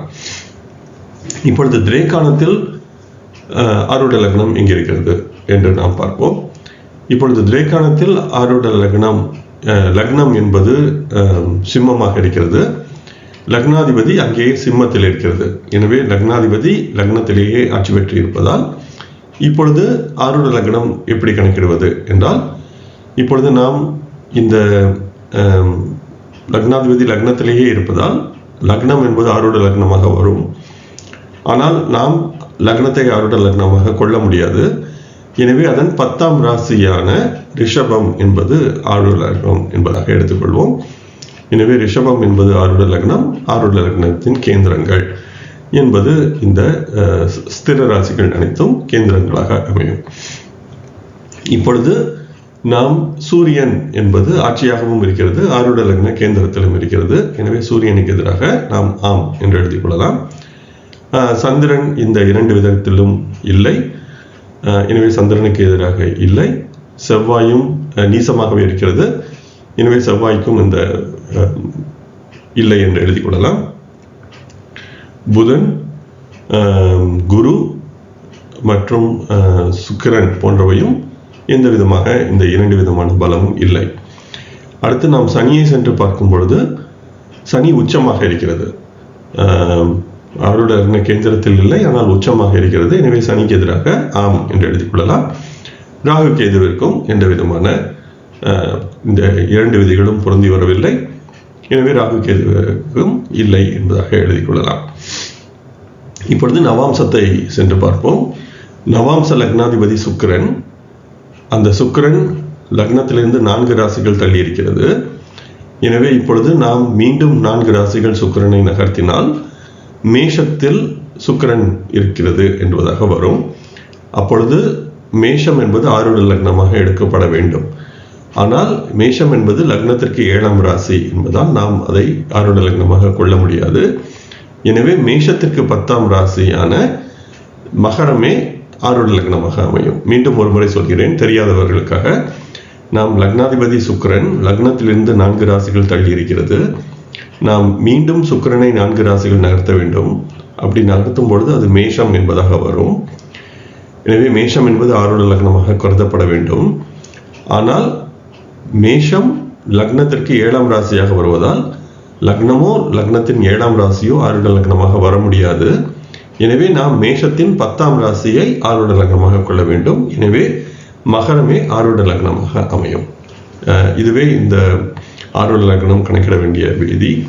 தெரியாதவர்களுக்காக மீண்டும் ஒரு முறை சொல்லியிருக்கிறேன். இப்பொழுது நவாம்சத்தில் சூரியன் அதே போல சந்திரன் என்று ஒவ்வொன்றாக நாம் பார்த்து வரும் பொழுது எந்த ஒரு கிரகத்திற்கும் இந்த 2 விதிகளும் பொருந்தி வரவில்லை, சுக்கிரனை தவிர. ஏனெனில் சுக்கிரன் என்பது ஆரூட லக்னத்தில் அமைந்திருக்கிறது என்பதால் அது ஆரூட லக்ன கேந்திரத்தில் இருக்கிறது. எனவே சுக்கிரன் மட்டுமே இந்த 2 விதிகளின்படி, பராசரர் சொன்ன இந்த 2 விதிகளின்படி பலமாக இருக்கிறது என்பதால் சுக்கிரனுக்கு மட்டுமே நாம் ஆம் என்று எழுத முடியும். இப்பொழுது துவாதசாம்சத்தில் சென்று பார்ப்போம். துவாதசாம்ச லக்னம் என்பது சிம்மமாகும். எனவே எப்பொழுது சூரியன் எங்கிருக்கிறது என்று நாம் தேடும் பொழுது சூரியன் சிம்மத்திற்கு 2ஆம் ராசியில் இருக்கிறது. எனவே நாம் சூரியனை அங்கிருந்து 2ஆம் ராசியாக கணக்கிடும் பொழுது துலாம் என்பது வரும். துலாம் என்பது லக்னமாகவோ 7ஆம் ராசியாகவோ இல்லை என்பதால் நாம் துலாமை ஆரூட லக்னமாக எடுத்துக்கொள்ள முடியும். எனவே துலாமுக்கு கேந்திர ராசிகள் அனைத்து சரராசிகளும் அந்த கேந்திர ராசிகளாக அமையும். இப்பொழுது துவாதசாம்சத்தில் சூரியன் இந்த 2 விதிகளின்படி வரவில்லை. அதே போல சந்திரன் இல்லை. புதன் செவ்வாயும் புதனும் இந்த விதிகளின்படி பொருந்தி வரவில்லை. எனவே நாம் நேரடியாக குரு எங்கிருக்கிறது என்று பார்க்கும் பொழுது குரு ஆட்சியாக இருக்கிறது அல்லது மூலத்திரிகோணத்தில் இருக்கிறது. எனவே குரு என்பதை நாம் ஆம் என்று எடுத்துக்கொள்ளலாம். சுக்கிரன் என்பது கன்னியில் மிதுனத்தில் இருப்பதால் சுக்கிரனுக்கும் இந்த 2 விதிகளும் பொருந்தாது. சனி என்பது உச்சமாகவும் இருக்கிறது, ஆரூட லக்ன கேந்திரத்திலும் இருக்கிறது. எனவே சனிக்கு நாம் ஆம் என்று எடுத்துக்கொள்ளலாம். ராகு என்பது உச்ச ராசியில் இருக்கிறது. எனவே பராசரர் சொன்னபடி ராகு என்பது ரிஷபத்தில் உச்சம் பெறும், கேது என்பது விருச்சிகத்தில் ஆட்சி பெறும் என்பதால் கேது என்பது விருச்சிகத்தில் ஆட்சி என்றும் சொல்லலாம் அல்லது உச்சம் என்றும் சொல்லலாம். எனவே ராகு கேது இரண்டுமே இந்த துவதசாம்சத்தில் வலிமை பெற்றிருக்கிறது. எனவே ராகு கேதுவிற்கு எதிராக நாம் ஆம் என்று எழுதி கொள்ளலாம். இப்பொழுது அடுத்து திரிம்சாம்சம் என்பதை சென்று பார்க்கும் பொழுது, திரிம்சாம்ச லக்னாதிபதி புதன், லக்னம் இருப்பது மிதுனத்தில். அந்த புதன் லக்னத்திலிருந்து 9 ராசிகள் தள்ளி இருக்கிறது. எனவே மீண்டும் புதன் இருக்கின்ற கும்பத்திலிருந்து நாம் 9 ராசிகள் கணக்கிட துலாமே மீண்டும் ஆருட லக்னம் என்பதாக வருகிறது. இப்பொழுது துலாம் லக்னமாகவோ அல்லது 7ஆம் ராசியாகவோ இல்லை என்பதால் நாம் துலாமை ஆருட லக்னமாக எடுத்துக்கொள்ள முடியும். எனவே அந்த துலாமின் கேந்திர ராசிகள் அனைத்தும் நாம் இந்த பராசர சொன்ன விதிக்காக கணக்கிட வேண்டும். இப்பொழுது இதில் சூரியன் முதலான கிரகங்களை நாம் தொடர்ந்து பார்த்து வரும் பொழுது குருவை தவிர மற்ற எந்த கிரகமும் பலம் பெறவில்லை. எனவே குரு மட்டுமே ஆட்சியாக இருக்கிறது என்பதால் குருவுக்கு எதிராக நாம் ஆம் என்று எழுதி கொள்ளலாம். ஆருட லக்ன கேந்திரங்களில் எந்த கிரகமும் இல்லை. எனவே நாம் அதை விட்டுவிடலாம். மற்ற கிரகங்கள் ஆட்சி, உச்சம், மூலத்திரிகோணம் போன்ற அமைப்பில் இல்லை. இப்படியாக நாம் இந்த ஒவ்வொரு வர்க்கத்திற்கும் எழுதி கொண்ட பிறகு நாம் கிடைமட்டமாக சென்று சூரியன் எத்தனை இடங்களில் வலிமையாக இருக்கிறது என்று கணக்கிட்டு பார்த்தால் சூரியன் ஒரே ஒரு இடத்தில் மட்டுமே வலிமையாக இருக்கிறது. சந்திரன் 2 வர்க்கங்களில் வலிமையாக இருக்கிறது. செவ்வாய் ஒரு இடத்திலும், புதன் எந்த இடத்திலும் வலிமையாக இல்லை. குரு 2 இடங்களில், சுக்கிரன் 1, சனி 4 இடங்களில் வலிமையாக இருக்கிறது. ராகு கேது ஒவ்வொரு இடத்தில் வலிமையாக இருக்கிறது என்ற விதமாக நாம் கணக்கிட்டுக் கொள்ளலாம். எனவே இப்பொழுது எந்த இடத்திலும் வலிமையாக இல்லை என்றாலும், ஒரே ஒரு இடத்தில் மட்டுமே வலிமையாக இருக்கிறது என்றாலும் பராசரர் அதற்கு எந்த விதமான யோகமும் சொல்லவில்லை. 2 இடங்களில் வலிமையாக இருந்தால் அது கிம்சுக என்ற யோகத்தில் இருக்கிறது, கொன்றை மரம் என்ற நிலையில் பராசரர் சொல்லியிருந்தார். எனவே சந்திரன் என்பது கிம்சுக என்ற நிலையில் இருக்கிறது. குருவும் கிம்சுக என்ற நிலையில் தான் இருக்கிறது.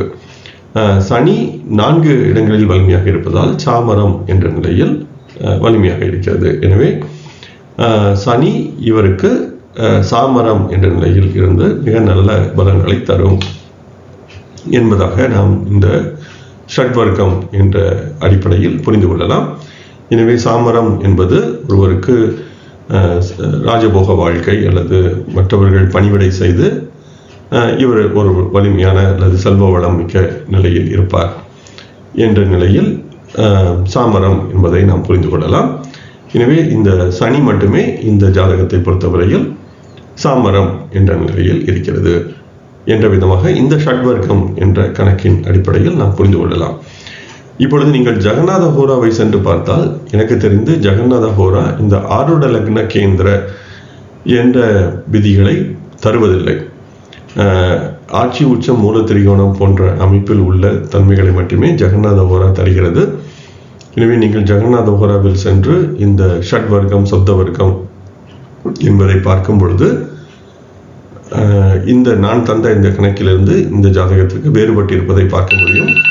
ஏனெனில் ஜெகநாத ஹோரா ஆட்சி, உச்சம், மூலத்திரிகோணம் என்ற இந்த 3 நிலைகளை மட்டுமே கணக்கில் கொண்டு இந்த கணக்கீடுகளை தருகிறது. ஆனால் பராசரர் நாம் பார்த்த ஸ்லோகத்தின்படி மிகவும் தெளிவாகவே ஆருட லக்ன கேந்திரத்தில் உள்ள கிரகங்களும் வலிமை தரும், அதே போல எந்த நிலையில் இருந்தால் கிரகங்கள் வலிமை தராது என்பதையும் பராசரர் விளக்கியிருந்தார். எனவே அவை இரண்டையும் நாம் பயன்படுத்தி பார்க்கும் பொழுது இது போன்ற ஒரு கணக்கீடே சரியாக இருக்கும் என்பது என்னுடைய எண்ணம். ஆர்வம் இருப்பவர்கள் ஜெகநாத ஹோராவையும் சென்று ஒப்பிட்டு பார்த்து கொள்ளலாம். ஒருவேளை உங்களுக்கு ஜெகநாத ஹோராவை இதற்காக பயன்படுத்த வேண்டும் என்றால் ஜெகநாத ஹோரா தருகின்ற கணக்கீடுகளை எடுத்துக்கொண்டு கூடுதலாக இந்த ஆருட லக்ன கணக்கீட்டை மட்டும் நீங்கள் அதனுடன் சேர்த்து கொண்டால் நாம் ஜெகநாத ஹோரா தருகின்ற கணக்கீட்டை சற்றே மாற்றி பார்த்து கொள்ள முடியும். எனவே இப்போதைக்கு எனக்கு தெரிந்து மற்ற மென்பொருள்கள் இதை சரியாக தருகிறதா இல்லையா என்று தெரியவில்லை. ஆனால் ஜெகநாத ஹோரா இந்த ஆருட லக்ன கேந்திர என்ற விதியை தரவில்லை. வாருங்கள் தொடர்ந்து நாம் அடுத்து சப்த வர்க்கம் என்பதை கணக்கிட்டு பார்ப்போம். இப்பொழுது சப்த வர்க்கம் என்பது ஷட் வர்க்கத்துடன் சப்தாம்சம் என்பதையும் சேர்த்தால் போதுமானது. நாம் ஏற்கனவே இந்த ஷட்வர்க்கம் என்பதில் 6 வர்க்கங்களுக்கு எப்படி கணக்கிடுவது என்று பார்த்துவிட்டோம். எனவே அதனுடன் கூடுதலாக சப்தமாம்சம் என்பதை கணக்கிட்டு நாம் சேர்க்க வேண்டும். இப்பொழுது சப்தமாம்சத்தில் ஆருட லக்னம் எங்கிருக்கிறது என்று பார்க்க வேண்டும். சப்தமாம்ச லக்னம் இருப்பது மேஷத்தில். மேஷத்தின் அதிபதி செவ்வாய். அது மேஷத்திலிருந்து 11 ராசிகள் தள்ளி இருக்கிறது. எனவே செவ்வாயை மீண்டும் நாம் 11 ராசிகள் நகர்த்த எந்த இடம் வருகிறதோ அதுவே ஆருட லக்னமாகும். எனவே செவ்வாய் இருக்கின்ற கும்பத்திலிருந்து 11 ராசிகள் செவ்வாயை நகர்த்த தனுசு என்பதாக வரும். இப்பொழுது தனுசு லக்னமாகவோ 7ஆம் ராசியாகவோ இல்லை. எனவே நாம் தனுசை ஆருட லக்னமாக எடுத்துக்கொள்ளலாம். எனவே அனைத்து உபய ராசிகளும் ஆருட லக்ன கேந்திரங்களாக சப்தமாம்சத்திற்கு வரும். இப்பொழுது நாம் சென்ற பக்கத்தில் அனைத்து வர்க்கங்களுக்கும் ஏற்கனவே நாம் கணக்கிட்டு கொண்டு விட்டதால் இப்பொழுது நாம் சப்தமாம்சம் என்பதற்கு மட்டுமே கணக்கிட்டால் போதுமானது. எனவே அந்த சென்ற பக்கத்தில் பார்த்த அட்டவணையுடன் D7 என்ற சப்தமாம்சத்தை இங்கு கூடுதலாக சேர்த்திருக்கிறேன். மற்றபடி வேறு எந்த விதமான வேறுபாடும் இல்லை. இப்பொழுது நாம் D7 என்ற சப்தமாம்சத்தில் சூரியன் எங்கே இருக்கிறது என்று பார்த்தால் உச்சமாகவும் இல்லை, ஆட்சி உச்சம் மூல திரிகோணத்தில் இல்லை, அதே போல ஆருட லக்ன கேந்திரத்திலும் இல்லை. எனவே சூரியனுக்கு எதிராக இல்லை என்று எழுதிக் கொள்ளலாம். சந்திரன் ஆருட லக்ன கேந்திரத்தில் இல்லை, ஆனால் மூல திரிகோண ராசியில் இருக்கிறது. எனவே சந்திரனுக்கு எதிராக நாம் ஆம் என்று எழுதிக் கொள்ளலாம். செவ்வாய் இருப்பது கும்பத்தில். எனவே இந்த 2 விதிகளும் பொருந்தாது. புதன் இருப்பது மகரத்தில். 2 விதிகளும் பொருந்தாது. அடுத்து குரு எங்கே இருக்கிறது என்று பார்த்தால் 2 விதிகளும் பொருந்தி வருகிறது. ஆருட லக்ன கேந்திரத்திலும் இருக்கிறது, அதே போல ஆட்சியாகவும் இருக்கிறது என்பதால் குருவுக்கு எதிராக ஆம். சுக்கிரன் என்பதற்கு 2 விதிகளும் பொருந்தாது, மேஷத்தில் இருக்கிறது. சனி என்றால் ஆருட லக்ன கேந்திரத்தில் இருக்கிறது, ஆனால் ஆட்சி உச்சம் மூல திரிகோணமாக இல்லை என்பதால் சனிக்கு எதிராக நாம் ஆம் என்று எழுதிக் கொள்ளலாம். ராகு கேதுவிற்கும் இந்த 2 விதிகளும் பொருந்தாது என்பதால் நாம் ராகு கேதுக்கு எதிராக இல்லை என்று எழுதிக் கொள்ளலாம். இப்பொழுது நாம் கிடைமட்டமாக சென்று இந்த ஆம் என்பதை கூட்டி பார்த்தால் மற்ற கிரகங்களுக்கு 1 அல்லது 0 என்பதாக வருகிறது. ஆனால் சந்திரன், குரு மற்றும் சனி என்பவை 2ற்கும் மேலாக இருக்கிறது. 2 அல்லது 2ற்கும் மேலாக இருக்கிறது. இப்பொழுது 3 என்ற எண்ணிக்கையில் சந்திரன் வருவதால் அது வியஞ்சனம் என்ற சின்னம் என்ற அமைப்பில் இருக்கிறது. அதே போல குருவிற்கும் 3 என்பவர் வருவதால் அதுவும் வியஞ்சனம் என்ற அமைப்பில் இருக்கிறது. சனி சென்ற பக்கத்தில் ஷட்வர்க்கத்தில் சாமரம் என்ற அமைப்பில் இருந்தது. இந்த இடத்திலும் கூடுதலாக சனி பலம் பெற்று சத்திரம் என்ற அமைப்பில் வந்துவிட்டது. வெண்கொற்ற குடை என்ற அமைப்பில் சத்திரம் என்பது வந்துவிட்டது. எனவே சனியை சப்த வர்க்கத்தை பொறுத்தவரையிலும் கூடுதல் பலம் பெற்று 7க்கு 5 இடங்களில் 7க்கு 5 இடங்களில் பலம் பெற்று சத்திரம் என்ற அமைப்பில் வலிமையாக இருக்கிறது என்பதை நாம் இங்கு சப்த வர்க்கத்தில் உறுதி செய்து கொள்ளலாம். மீண்டும் நீங்கள் ஜெகநாத ஹோராவில் சென்று பார்த்தால் இது போன்று இருக்காது. ஏனெனில் ஆருட லக்ன கேந்திரம் என்பதை ஜெகநாத ஹோரா கருத்தில் கொள்ளவில்லை. எனவே இதுவே சப்த வர்க்கம் என்பதை நாம் பயன்படுத்தி கிரகங்களின் வலிமையை நிர்ணயம் செய்து கொள்வது. தொடர்ந்து தசவர்க்கத்தை பார்ப்போம் பாருங்கள். இப்பொழுது தசவர்க்கம் என்பதை நாம் கணக்கிட்டு பார்ப்போம். சப்த வர்க்கத்துடன் தசாம்சம், சோடசாம்சம் மற்றும் சஷ்டி அம்சம் என்ற இந்த 3 வர்க்க சக்கரங்களை சேர்க்க தசவர்க்கம் கிடைக்கும். எனவே சப்த வர்க்கம் என்று சென்ற பக்கத்தில் பார்த்த வர்க்கங்களுடன் தசாம்சம், சோடசாம்சம் மற்றும் சஷ்டி அம்சம் என்ற 3 வர்க்கங்களையும் சேர்க்க தசவர்க்கம் கிடைக்கும். இப்பொழுது முதலில் நாம் தசாம்சம் என்பதை பார்ப்போம். நீங்கள் தசாம்சத்தில் ஆருட லக்னம் எங்கிருக்கிறது என்று நாம் கணக்கிட்டு கொண்டால் தசாம்ச லக்னம் இருப்பது மிதுனத்தில். மிதுனத்தின் அதிபதி புதன் அங்கிருந்து 8 ராசிகள் தள்ளி மகரத்தில் இருக்கிறது. எனவே நாம் மீண்டும் புதனை 8 ராசிகள் நகர்த்த, மகரத்திலிருந்து 8 ராசிகள் நகர்த்த சிம்மம் என்பது ஆருட லக்னம் என்பதாக வரும். எனவே சிம்மம் லக்னமாகவோ லக்னத்தின் 7ஆம் ராசியாகவோ இல்லை என்பதால் நாம் சிம்மத்தையே ஆருட லக்னம் என்பதாக எடுத்துக்கொள்ளலாம். எனவே சிம்மம் அதன் கேந்திரங்களான ஸ்திர ராசிகள் நாம் இந்த தசாம்சம் என்பதில் முக்கியமாக பார்க்க வேண்டும். எனவே நாம் சென்ற பக்கத்தில் 7 வர்க்கங்களுக்கு ஆல்ரெடி ஏற்கனவே நாம் கணக்கிட்டு கொண்டு விட்டதால் இந்த இடத்தில் தசாம்சம், சோடசாம்சம் மற்றும் ஷஷ்டி அம்சம் என்பதற்கு மட்டுமே நாம் கூடுதலாக கணக்கிட வேண்டும். இப்பொழுது தசாம்சம் என்பதை நாம் கணக்கிட்டு பார்ப்போம். தசாம்சத்தில் சூரியன் கடகத்தில் இருக்கிறது, இந்த 2 விதிகளும் பொருந்தாது. சந்திரன் இருப்பது மிதுனத்தில், 2 விதிகளும் பொருந்தாது. இப்பொழுது நாம் செவ்வாய் எங்கிருக்கிறது என்று பார்த்தால் செவ்வாய் மூல திரிகோண ராசியில் இருக்கிறது.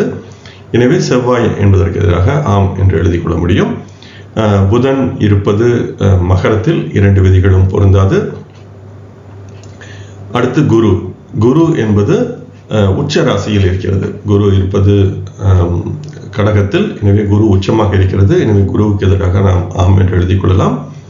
கூடுதலாக சுக்கிரன் எங்கிருக்கிறது என்று தேடும் பொழுது சுக்கிரன் ஆருட லக்ன கேந்திரத்தில் இருக்கிறது, 10ஆம் கேந்திரத்தில் இருக்கிறது. எனவே சுக்கிரனுக்கு எதிராக நாம் ஆம் என்று எழுதிக் கொள்ளலாம். சனி ஆருட லக்னத்தில் இருக்கிறது, எனவே சனியும் வலிமையாக இருக்கிறது என்ற விதமாக நாம் மீண்டும் ஆம் என்று சனிக்கு எழுதிக் கொள்ளலாம். ராகு கேது இரண்டுமே இந்த 2 விதிகளும் பொருந்தாது. எனவே ராகு கேதுவுக்கு எதிராக இல்லை என்பதாக எழுதிக் கொள்ளலாம். இப்படியாக நாம் தசாம்சம் என்பதற்கான கிரக பல கணக்கீட்டை செய்து கொள்ளலாம். அடுத்து சோடசாம்சத்திற்கு செல்வோம். இப்பொழுது சோடசாம்சத்தில் லக்னம் எங்கிருக்கிறது என்றால் லக்னம் இருப்பது துலாமில், லக்னாதிபதி சுக்கிரன் துலாமிலிருந்து 4 ராசிகள் தள்ளி அமைந்திருக்கிறது. எனவே மீண்டும் அங்கிருந்து 4 என்று கணக்கிட்டு வர மேஷம் என்பது ஆருட லக்னமாக வர வேண்டும். ஆனால் மேஷம் என்பது லக்னத்திற்கு 7ஆம் ராசி என்பதால் அது ஆருட லக்னமாக வர முடியாது. எனவே மேஷத்திலிருந்து மீண்டும் 10 ராசிகள் நாம் கணக்கிட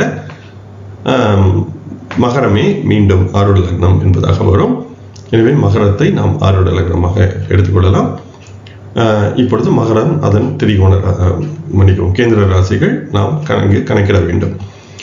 இப்பொழுது சோடசாம்சத்தில் சூரியன் எங்கிருக்கிறது என்று பார்த்தால் இந்த 2 விதிகளும் பொருந்தவில்லை. சூரியன் இருப்பது தனுசில், சந்திரன் என்பது ஆட்சியாகவும் இருக்கிறது, ஆருட லக்ன கேந்திரத்திலும் இருக்கிறது. எனவே சந்திரனுக்கு எதிராக ஆம் என்று எழுதிக் கொள்ளலாம். செவ்வாய் இருப்பது மிதுனத்தில், 2ம் பொருந்தவில்லை. அதே போல புதனிற்கும் குருவிற்கும் இந்த விதிகள் பொருந்தவில்லை. நாம் இப்பொழுது சுக்கிரனை பார்த்தால் அது ஆருட லக்ன கேந்திரத்தில் இருக்கிறது. எனவே சுக்கிரனுக்கு எதிராக ஆம் என்று எழுதிக் கொள்ளலாம். சனி மீண்டும் ஆருட லக்ன கேந்திரத்தில் இருக்கிறது. எனவே சனிக்கும் நாம் ஆம் என்று எழுதிக் கொள்ள முடியும். ராகு கேது இரண்டும் வலிமையாக இல்லை. எனவே இந்த ஜாதகத்தில் நாம் தொடர்ந்து பார்த்து வரும்படி இந்த சனி என்பது மிகவும் வலிமையாக இருக்கிறது என்பதாக நாம் புரிந்து கொள்ள முடிகிறது. எனவே தொடர்ந்து ஆம் என்பதாகவே சனிக்கு வருகிறது. இப்பொழுது நாம் சஷ்டி அம்சத்தை சென்று பார்ப்போம். சஷ்டி அம்ச லக்னம் இருப்பது சிம்மத்தில். எனவே சிம்மாதிபதி சிம்மாதிபதி சூரியன் சிம்மத்திலிருந்து 8 ராசிகள் தள்ளி இருக்கிறது. எனவே மீண்டும் நாம் அதை 8 ராசிகள் நகர்த்த துலாம் என்பது ஆருட லக்னமாக வரும். துலாம் லக்னமாகவோ 7ஆம் ராசியாகவோ இல்லை என்பதால் துலாமையே நாம் ஆருட லக்னமாக எடுத்துக்கொள்ள முடியும். எனவே ஆருட லக்னம் அதன் கேந்திரங்கள் என்பதையும் நாம் இங்கு கணக்கிட வேண்டும். இப்பொழுது சஷ்டி அம்சத்தில் சூரியன் இந்த 2 விதிகளும் பொருந்தவில்லை. அதே போல சந்திரன், செவ்வாய், புதன் என்றவரை இந்த 2 விதிகளும் பொருந்தவில்லை. இப்பொழுது குரு எங்கே இருக்கிறது என்று பார்த்தால் குரு ஆட்சியாக இருக்கிறது. எனவே குருவுக்கு எதிராக நாம் ஆம் என்று எழுதிக் கொள்ளலாம். சுக்கிரன் ஆருட லக்ன கேந்திரத்தில் இருக்கிறது, 4ஆம் கேந்திரத்தில் இருக்கிறது. எனவே சுக்கிரனுக்கு எதிராக ஆம் என்று எழுதிக் கொள்ளலாம். அதே போல சனி என்பது கன்னியில் இருக்கிறது. இந்த 2 விதிகளும் பொருந்தாது. ராகு கேதுவிற்கும் 2 விதிகளும் பொருந்தாது என்ற விதமாக நாம் இல்லை என்பதாக இந்த சனி, ராகு மற்றும் கேதுவிற்கும் எழுதிக் கொள்ள முடியும். இப்பொழுது நாம் கிடைமட்டமாக ஒவ்வொரு கிரகத்திற்கும் எத்தனை ஆம் என்று வந்திருக்கிறது என்று பார்த்தால் சூரியனுக்கு 1, சந்திரனுக்கு 4, செவ்வாய்க்கு 2, புதன் எந்த இடத்திலும் பலமாக இல்லை. குரு 5 இடத்தில் பலமாக இருக்கிறது. சுக்கிரன் 4 இடத்திலும், சனி 7 இடத்திலும், ராகு கேது தலா 1 இடத்திலும் பலமாக இருக்கிறது என்ற விதமாக வந்திருக்கிறது. எனவே பராசரர் தசவர்க்கத்திற்கு பாரிஜாத்தம் முதலான அம்சங்கள் என்று சொல்லியிருக்கிறார். எனவே 0 மற்றும் 1 இந்த இரண்டிற்கும் எந்த விதமான பெயரும் தரப்படவில்லை. 2 என்று இருந்தால் பாரிஜாதம் என்று சொல்லியிருப்பதால் செவ்வாய் பாரிஜாத அம்சத்தில் இருக்கிறது. தேவலோக மரம் என்ற பொருளில் பாரிஜாத அம்சம் என்பதில் செவ்வாய் இருக்கிறது. சந்திரன் என்பது கோபுரம் என்ற அமைப்பிலும், குரு சிம்மாசனம் என்ற அமைப்பிலும், சுக்கிரன் கோபுரம் என்ற அமைப்பிலும், சனி தேவலோகம் என்ற அமைப்பிலும் இருக்கிறது. எனவே சனி 10க்கு 7 மதிப்பெண்கள் பெற்றிருக்கிறது. எனவே 10 வர்க்கங்கள், அதில் 7 வர்க்கங்களில் சனி சிறப்பாக அமைந்திருக்கிறது என்ற விதத்தில் சனி தேவலோகம் என்ற அமைப்பில் இருக்கிறது. இந்த வர்க்கங்களின் தொகுப்பை நாம் எப்படி புரிந்து கொள்ளலாம் என்றால், பராசரர் இந்த 16 வர்க்கங்களில் ஒருவருடைய வாழ்வின் வெவ்வேறு வகையான அமைப்புகளை சேர்த்து தந்திருக்கிறார். எனவே இப்பொழுது ஷட்வர்க்கம் என்று பார்க்கும் பொழுது ராசி, ஹோரா, திரேகானம், நவாம்சம், திரிம்சாம்சம் போன்ற ஒவ்வொரு விதமான வர்க்கங்களை தேடி தந்திருக்கிறார்.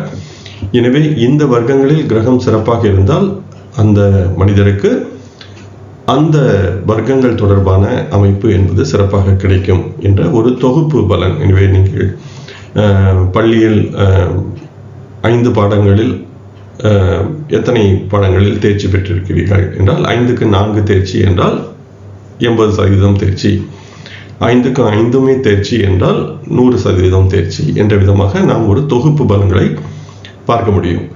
அதே போல இந்த இடத்தில் பராசரர் வாழ்வின் முக்கியமான பங்கு வகிக்கின்ற வர்க்கங்களை தேர்ந்தெடுத்து ஷட்வர்க்கம், சப்தவர்க்கம், தசவர்க்கம், சோடச வர்க்கம் என்பதாக பிரித்து பார்த்திருக்கிறார். சோடச வர்க்கம் என்னும் பொழுது அனைத்து வர்க்கங்களுமே கணக்கில் எடுத்துக்கொள்ளப்படுகின்றன. குறிப்பாக தசவர்க்கம் வரை நாம் இந்த அன்னமய கோஷம், பிராணமய கோஷம் என்பதை தாண்டி வருகின்ற வர்க்கங்கள் பெரிதுமாக இருக்காது. இப்பொழுது திரிம்சாம்சம் என்பது மட்டுமே இருக்கிறது. அதே போல சஷ்டி அம்சம், இந்த 2 வர்க்கங்களே தசவர்க்கத்தில் அன்னமய கோஷம் என்பதை தாண்டி, அல்லது போல பிராணமய கோஷம் என்பதை தாண்டி இருக்கிறது. மனோமய கோஷம், விஞ்ஞானமய கோஷம், ஆனந்தமய கோஷம் என்பவை இந்த தசவர்க்கம் வரை பெரிதாக இல்லை. எனவே சோடசாம்சம் என்பது பிராணமய கோஷத்தில் வருகிறது. எனவே இது போன்ற ஒரு அமைப்பு. எனவே நாம் இந்த உலகில் இப்பொழுது வாழ்கின்ற வாழ்க்கைக்கு தேவையான செய்திகளே போதுமானது என்றால் தசவர்க்கம் வரை பார்த்தால் போதும். சோடசாம்சம் என்பது நம்மளுடைய கர்மா எப்படி இருக்கிறது போன்ற பல்வேறு செய்திகளையும் உள்ளடக்கி மொத்த வர்க்க சக்கரங்களையும் கணக்கில் எடுத்துக்கொள்வதால் சோடசாம்சம் ஒரு முழுமையான அமைப்பை தருகிறது. ஆனால் பெரும்பாலானவர்கள் சப்த வர்க்கத்தையோ அல்லது தசவர்க்கத்தையோ தேர்ந்தெடுக்கிறார்கள் இந்த கணக்கீடு செய்வதற்காக. வாருங்கள் தொடர்ந்து சோடச வர்க்கம் என்பதை எப்படி கணக்கிட வேண்டும் என்பதை பார்ப்போம்.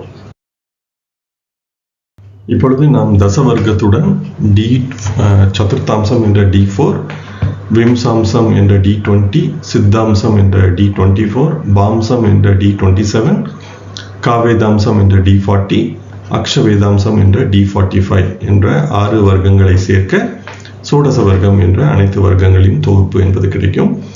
இப்பொழுது சதுர்த்தாம்சம் என்பதற்கான ஆரூட லக்னம் எது என்பதை பார்ப்போம். சதுர்த்தாம்ச லக்னம் இருப்பது மிதுனத்தில். அந்த மிதுனத்தின் அதிபதி புதன் 7 ராசிகளில் தள்ளி இருக்கிறது. எனவே அந்த புதன் இருக்கின்ற தனுசிலிருந்து 7 என்ன மீண்டும் ஆரூட லக்னம் என்பது மிதுனமாகவே வரும். லக்னமோ அல்லது அதன் 7ஆம் ராசியோ ஆரூட லக்னமாக வர முடியாது என்பதால் மிதுனத்திலிருந்து 10 என்ன மீனம் என்பது ஆரூட லக்னமாக அமையும். எனவே மீனத்தை நாம் ஆரூட லக்னமாக எடுத்துக்கொள்வோம். இப்பொழுது நாம் இந்த சோடச வர்க்கத்துக்கான அட்டவணையை பார்க்கும் பொழுது ஏற்கனவே 10 வர்க்கங்களுக்கு கணக்கிட்டு விட்டோம். எனவே இப்பொழுது D4 என்பதை கணக்கிட்டால் போதும். D4, D20, D24, D27, D40, 45 என்பதை மட்டும் கணக்கிட்டால் போதுமானது.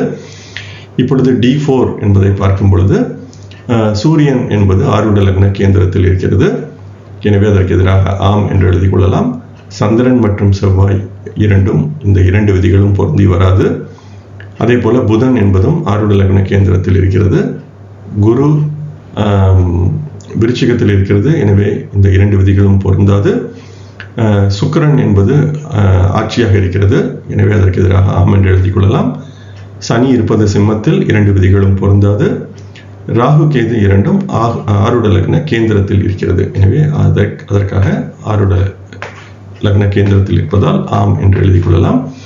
இங்கு சூரியன் என்பது கேதுவுடன் இருக்கிறது, எனவே அது கிரகண அமைப்பில் இருக்கிறது என்பதால் அதற்கு எழுத வேண்டாம் என்று ஒரு கருத்து உங்களுக்கு தோன்றலாம். ஆம் என்று எழுத வேண்டாம் என்று உங்களுக்கு தோன்றலாம். ஆனால் நான் இந்த வர்க்கத்தில் சூரியன் கேதுவுடன் இணைந்திருக்கிறது என்பதை நான் கருத்தில் கொள்ளவில்லை. ஏனெனில் ராசி சக்கரத்தில் சூரியன் எந்த விதமான பாதிப்பும் இன்றி நல்ல முறையில் இருப்பதால் நான் இந்த இடத்தில் கேதுவுடன் இணைந்திருக்கிறது என்பதாக எழுதவில்லை.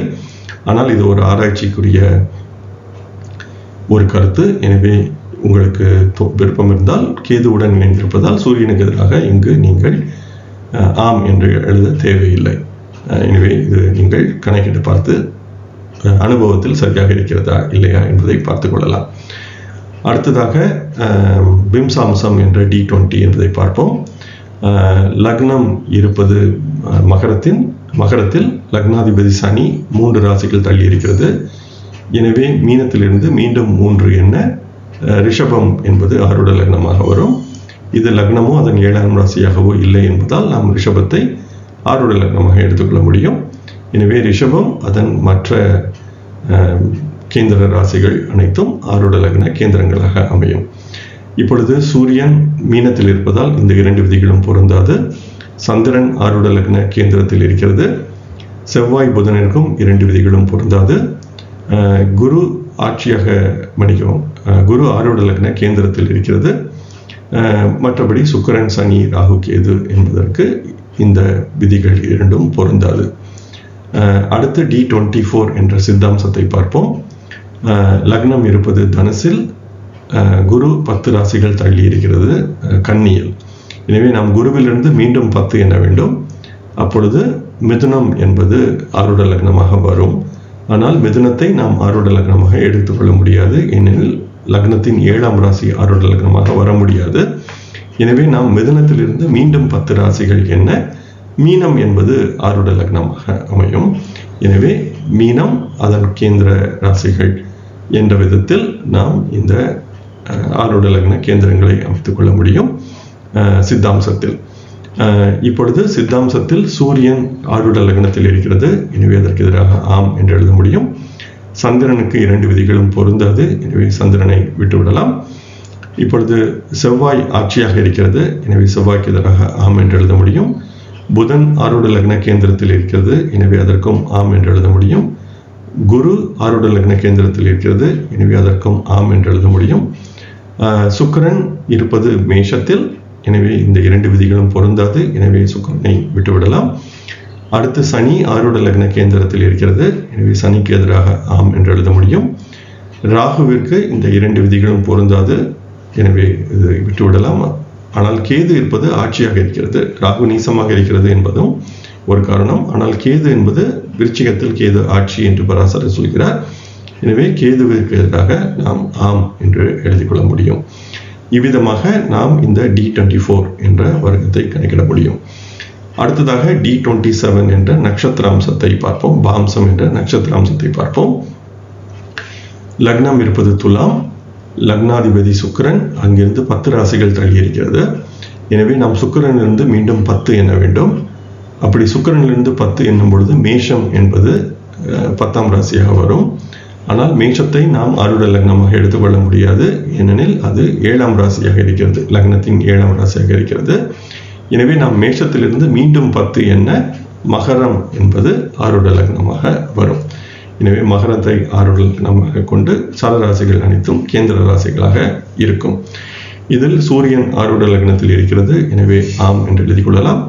சந்திரனும் ஆருட லக்ன கேந்திரத்தில் இருக்கிறது. செவ்வாய் புதன் குரு இவை அனைத்தும் இந்த 2 விதிகளும் பொருந்தி வரவில்லை. சுக்கிரன் என்பதை பார்க்கும் பொழுது சுக்கிரன் ஆருட லக்ன கேந்திரத்தில் இருக்கிறது. எனவே சுக்கிரனுக்கு எதிராக ஆம் என்று எழுதிக் கொள்ள முடியும்.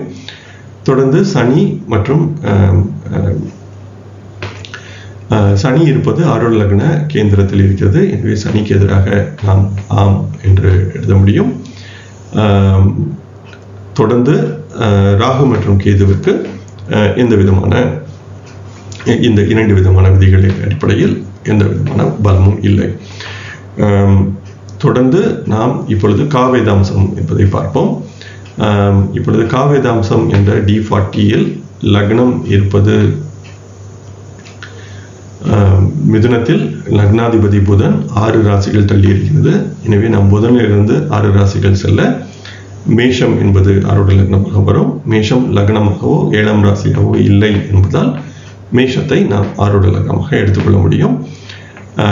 இப்பொழுது இந்த D40 என்பதற்கான கணக்கீட்டை செய்யும் பொழுது சூரியன் இந்த 2 விதிகளும் பொருந்தாது. சந்திரன் ஆரோட லக்ன கேந்திரத்தில் இருக்கிறது. செவ்வாய் ஆட்சியாகவும் இருக்கிறது, ஆரோட லக்ன கேந்திரத்திலும் இருக்கிறது. புதன் இந்த 2 விதிகளும் பொருந்தாது. குரு ஆரோட லக்ன கேந்திரத்தில் இருக்கிறது. சுக்கிரனுக்கு பொருந்தாது, சுக்கிரன் இருப்பது மிதுனத்தில், எனவே அது பொருந்தாது. சனி என்பது ஆரோட லக்ன கேந்திரத்தில் இருக்கிறது, ராகு கேதுவிற்கு பொருந்தாது.